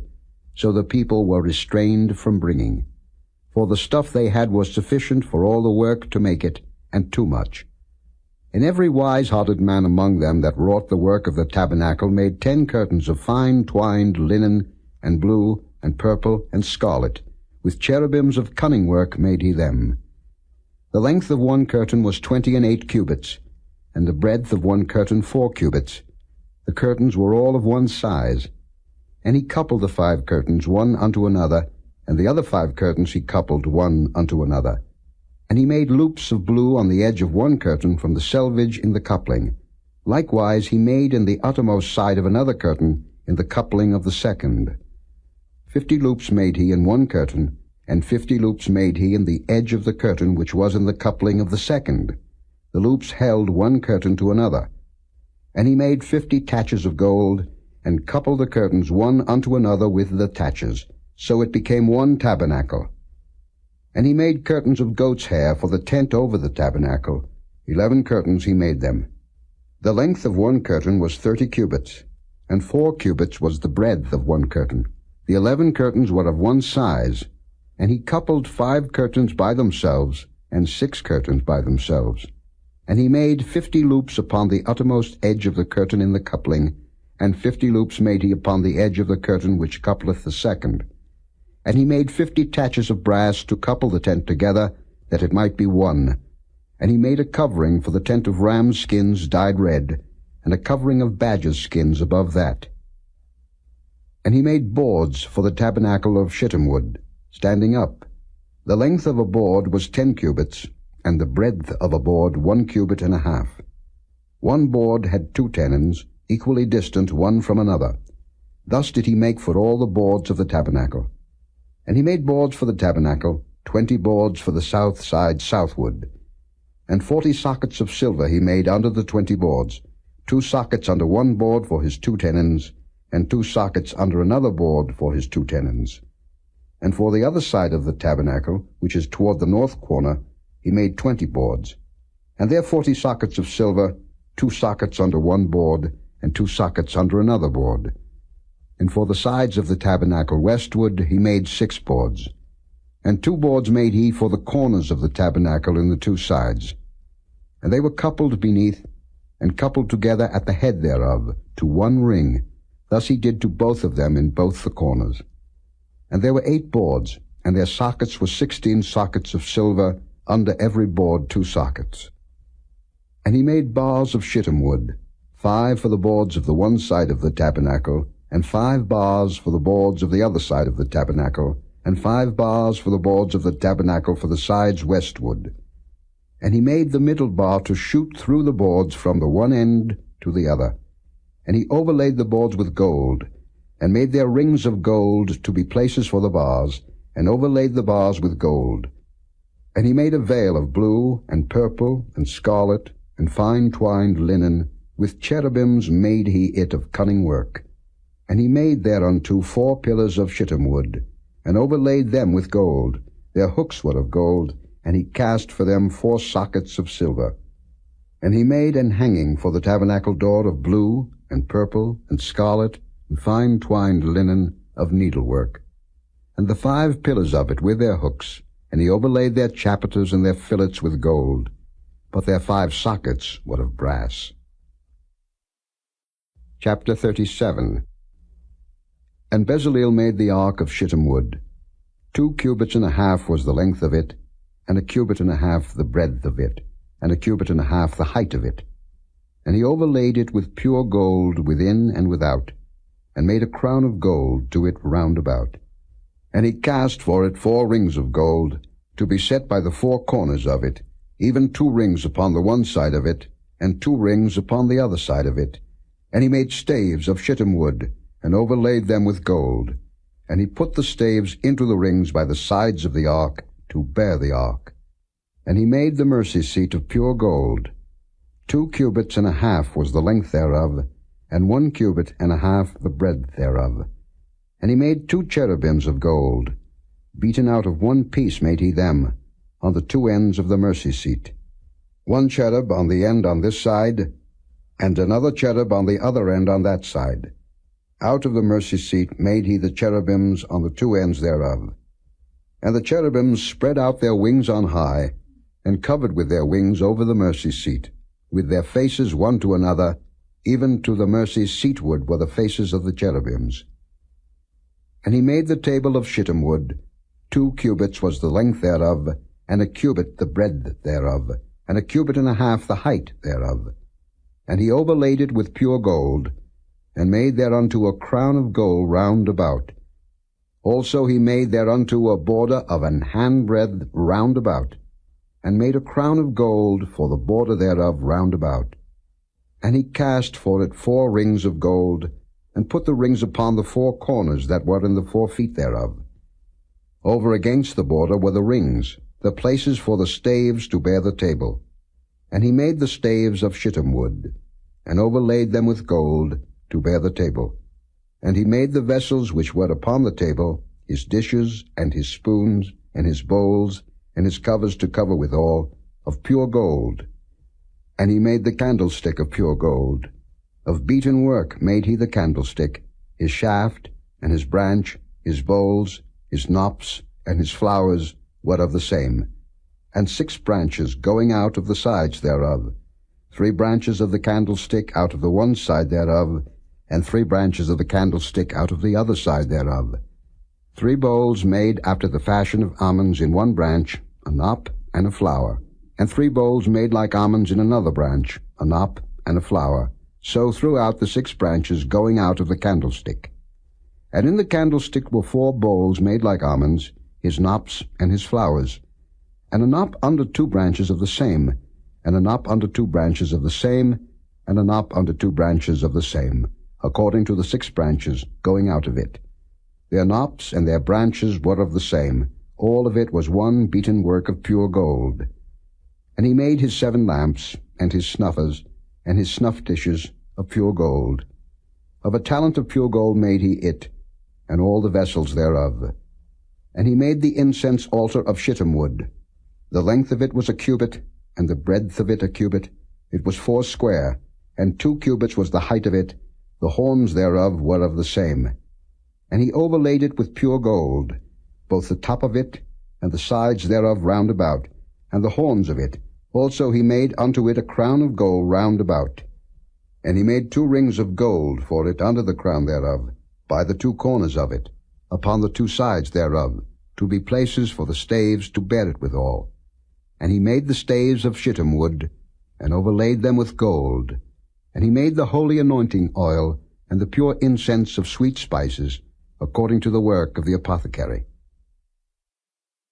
Chapter 38. And he made the altar of burnt offering of shittim wood. 5 cubits was the length thereof, and 5 cubits the breadth thereof. It was 4 square, and 3 cubits the height thereof. And he made the horns thereof on the 4 corners of it. The horns thereof were of the same, and he overlaid it with brass. And he made all the vessels of the altar, the pots and the shovels and the basins, and the flesh hooks and the firepans. All the vessels thereof made he of brass. And he made for the altar a brazen grate of network under the compass thereof beneath unto the midst of it. And he cast 4 rings for the 4 ends of the grate of brass, to be places for the staves. And he made the staves of shittim wood, and overlaid them with brass. And he put the staves into the rings on the sides of the altar, to bear it withal. He made the altar hollow with boards. And he made the laver of brass, and the foot of it of brass, of the looking glasses of the women assembling, which assembled at the door of the tabernacle of the congregation. And he made the court. On the south side, southward, the hangings of the court were of fine twined linen, 100 cubits. Their pillars were 20, and their brazen sockets 20. The hooks of the pillars and their fillets were of silver. And for the north side the hangings were 100 cubits. Their pillars were 20, and their sockets of brass 20. The hooks of the pillars and their fillets of silver. And for the west side were hangings of 50 cubits. Their pillars 10, and their sockets 10. The hooks of the pillars and their fillets of silver. And for the east side eastward 50 cubits. The hangings of the one side of the gate were 15 cubits. Their pillars 3, and their sockets 3. And for the other side of the court gate, on this hand and that hand, were hangings of 15 cubits, their pillars 3, and their sockets 3. All the hangings of the court round about were of fine twined linen, and the sockets for the pillars were of brass, the hooks of the pillars and their fillets of silver, and the overlaying of their chapiters of silver, and all the pillars of the court were filleted with silver. And the hanging for the gate of the court was needlework, of blue and purple and scarlet and fine twined linen, and 20 cubits was the length, and the height in the breadth was 5 cubits, answerable to the hangings of the court. And their pillars were 4, and their sockets of brass 4, their hooks of silver, and the overlaying of their chapiters and their fillets of silver. And all the pins of the tabernacle and of the court round about were of brass. This is the sum of the tabernacle, even of the tabernacle of testimony, as it was counted, according to the commandment of Moses, for the service of the Levites, by the hand of Ithamar, son to Aaron the priest. And Bezaleel the son of Uri, the son of Hur, of the tribe of Judah, made all that the Lord commanded Moses. And with him was Aholiab, son of Ahisamach, of the tribe of Dan, an engraver, and a cunning workman, and an embroiderer in blue, and in purple, and in scarlet, and fine linen. All the gold that was occupied for the work in all the work of the holy place, even the gold of the offering, was 29 talents, and 730 shekels, after the shekel of the sanctuary. And the silver of them that were numbered of the congregation was 100 talents, and 1,760 shekels, after the shekel of the sanctuary. A bekah for every man, that is, half a shekel, after the shekel of the sanctuary, for every one that went to be numbered, from 20 years old and upward, for 600,000 and 3,550 men. And of the 100 talents of silver were cast the sockets of the sanctuary, and the sockets of the veil, and 100 sockets of the 100 talents, a talent for a socket. And of the 1,775 shekels, he made hooks for the pillars, and overlaid their chapiters, and filleted them. And the brass of the offering was 70 talents, and 2,400 shekels. And therewith he made the sockets to the door of the tabernacle of the congregation, and the brazen altar, and the brazen grate for it, and all the vessels of the altar, and the sockets of the court round about, and the sockets of the court gate, and all the pins of the tabernacle, and all the pins of the court round about. Chapter 39. And of the blue, and purple, and scarlet, they made cloths of service, to do service in the holy place, and made the holy garments for Aaron, as the Lord commanded Moses. And he made the ephod of gold, blue, and purple, and scarlet, and fine twined linen. And they did beat the gold into thin plates, and cut it into wires, to work it in the blue, and in the purple, and in the scarlet, and in the fine linen, with cunning work. They made shoulder pieces for it, to couple it together. By the two edges was it coupled together. And the curious girdle of his ephod that was upon it was of the same, according to the work thereof, of gold, blue and purple, and scarlet and fine twined linen, as the Lord commanded Moses. And they wrought onyx stones enclosed in ouches of gold, graven, as signets are graven, with the names of the children of Israel. And he put them on the shoulders of the ephod, that they should be stones for a memorial to the children of Israel, as the Lord commanded Moses. And he made the breastplate of cunning work, like the work of the ephod, of gold, blue and purple, and scarlet, and fine twined linen. It was 4 square. They made the breastplate double. A span was the length thereof, and a span the breadth thereof, being doubled. And they set in it 4 rows of stones. The first row was a sardius, a topaz, and a carbuncle. This was the first row. And the second row, an emerald, a sapphire, and a diamond. And the third row, a ligure, an agate, and an amethyst. And the fourth row, a beryl, an onyx, and a jasper. They were enclosed in ouches of gold in their enclosings. And the stones were according to the names of the children of Israel, 12, according to their names, like the engravings of a signet, every one with his name, according to the 12 tribes. And they made upon the breastplate chains at the ends, of wreathen work of pure gold. And they made 2 ouches of gold, and 2 gold rings, and put the 2 rings in the 2 ends of the breastplate. And they put the 2 wreathen chains of gold in the 2 rings on the ends of the breastplate. And the 2 ends of the 2 wreathen chains they fastened in the 2 ouches, and put them on the shoulder pieces of the ephod before it. And they made 2 rings of gold, and put them on the 2 ends of the breastplate, upon the border of it, which was on the side of the ephod inward. And they made 2 other golden rings, and put them on the 2 sides of the ephod underneath, toward the forepart of it, over against the other coupling thereof, above the curious girdle of the ephod. And they did bind the breastplate by his rings unto the rings of the ephod with a lace of blue, that it might be above the curious girdle of the ephod, and that the breastplate might not be loosed from the ephod, as the Lord commanded Moses. And he made the robe of the ephod of woven work, all of blue. And there was an hole in the midst of the robe, as the hole of an habergeon, with a band round about the hole, that it should not rend. And they made upon the hems of the robe pomegranates of blue and purple and scarlet and twined linen. And they made bells of pure gold, and put the bells between the pomegranates upon the hem of the robe, round about between the pomegranates. A bell and a pomegranate, a bell and a pomegranate, round about the hem of the robe to minister in, as the Lord commanded Moses. And they made coats of fine linen of woven work for Aaron and for his sons, and a mitre of fine linen, and goodly bonnets of fine linen, and linen breeches of fine twined linen, and a girdle of fine twined linen, and blue, and purple, and scarlet of needlework, as the Lord commanded Moses. And they made the plate of the holy crown of pure gold, and wrote upon it a writing, like to the engravings of a signet, Holiness to the Lord. And they tied unto it a lace of blue, to fasten it on high upon the mitre, as the Lord commanded Moses. Thus was all the work of the tabernacle of the tent of the congregation finished, and the children of Israel did according to all that the Lord commanded Moses, so did they.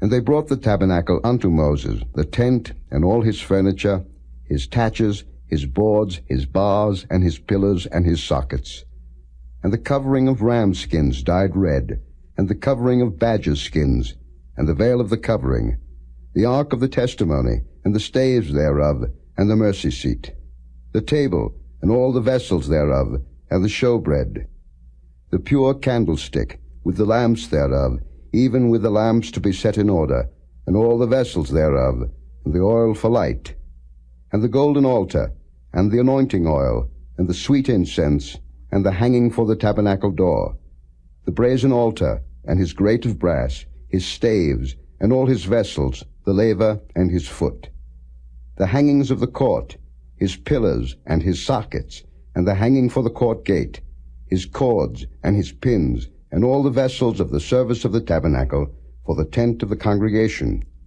the cloths of service to do service in the holy place, and the holy garments for Aaron the priest, and his sons' garments, to minister in the priest's office, according to all that the Lord commanded Moses. So the children of Israel made all the work. And Moses did look upon all the work, and behold, they had done it as the Lord had commanded, even so had they done it, and Moses blessed them. Chapter 40. And the Lord spake unto Moses, saying, On the first day of the first month shalt thou set up the tabernacle of the tent of the congregation. And thou shalt put therein the ark of the testimony, and cover the ark with the veil. And thou shalt bring in the table, and set in order the things that ought to be set in order upon it. And thou shalt bring in the candlestick, and light the lamps thereof. And thou shalt set the altar of gold for the incense before the ark of the testimony, and put the hanging of the door to the tabernacle. And thou shalt set the altar of the burnt offering before the door of the tabernacle of the tent of the congregation. And thou shalt set the laver between the tent of the congregation and the altar, and shalt put water therein. And thou shalt set up the court round about, and hang up the hanging at the court gate. And thou shalt take the anointing oil, and anoint the tabernacle, and all that is therein, and shalt hallow it, and all the vessels thereof, and it shall be holy. And thou shalt anoint the altar of the burnt offering, and all his vessels, and sanctify the altar, and it shall be an altar most holy. And thou shalt anoint the laver and his foot, and sanctify it. And thou shalt bring Aaron and his sons unto the door of the tabernacle of the congregation, and wash them with water. And thou shalt put upon Aaron the holy garments, and anoint him, and sanctify him, that he may minister unto me in the priest's office. And thou shalt bring his sons, and clothe them with coats. And thou shalt anoint them, as thou didst anoint their father, that they may minister unto me in the priest's office, for their anointing shall surely be an everlasting priesthood throughout their generations. Thus did Moses, according to all that the Lord commanded him, so did he. And it came to pass in the first month in the second year, on the first day of the month, that the tabernacle was reared up. And Moses reared up the tabernacle, and fastened his sockets, and set up the boards thereof, and put in the bars thereof, and reared up his pillars. And he spread abroad the tent over the tabernacle, and put the covering of the tent above it, as the Lord commanded Moses. And he took and put the testimony into the ark, and set the staves on the ark, and put the mercy seat above upon the ark. And he brought the ark into the tabernacle, and set up the veil of the covering, and covered the ark of the testimony, as the Lord commanded Moses. And he put the table in the tent of the congregation upon the side of the tabernacle northward, without the veil. And he set the bread in order upon it before the Lord, as the Lord had commanded Moses. And he put the candlestick in the tent of the congregation over against the table, on the side of the tabernacle southward. And he lighted the lamps before the Lord, as the Lord commanded Moses. And he put the golden altar in the tent of the congregation before the veil. And he burnt sweet incense thereon, as the Lord commanded Moses. And he set up the hanging at the door of the tabernacle. And he put the altar of burnt offering by the door of the tabernacle of the tent of the congregation, and offered upon it the burnt offering and the meat offering, as the Lord commanded Moses. And he set the laver between the tent of the congregation and the altar, and put water there, to wash withal. And Moses and Aaron and his sons washed their hands and their feet thereat.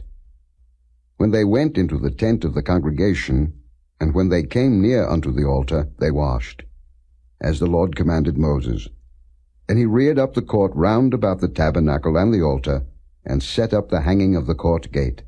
So Moses finished the work. Then a cloud covered the tent of the congregation, and the glory of the Lord filled the tabernacle. And Moses was not able to enter into the tent of the congregation, because the cloud abode thereon, and the glory of the Lord filled the tabernacle. And when the cloud was taken up from over the tabernacle, the children of Israel went onward in all their journeys. But if the cloud were not taken up, then they journeyed not till the day that it was taken up. For the cloud of the Lord was upon the tabernacle by day, and fire was on it by night, in the sight of all the house of Israel, throughout all their journeys.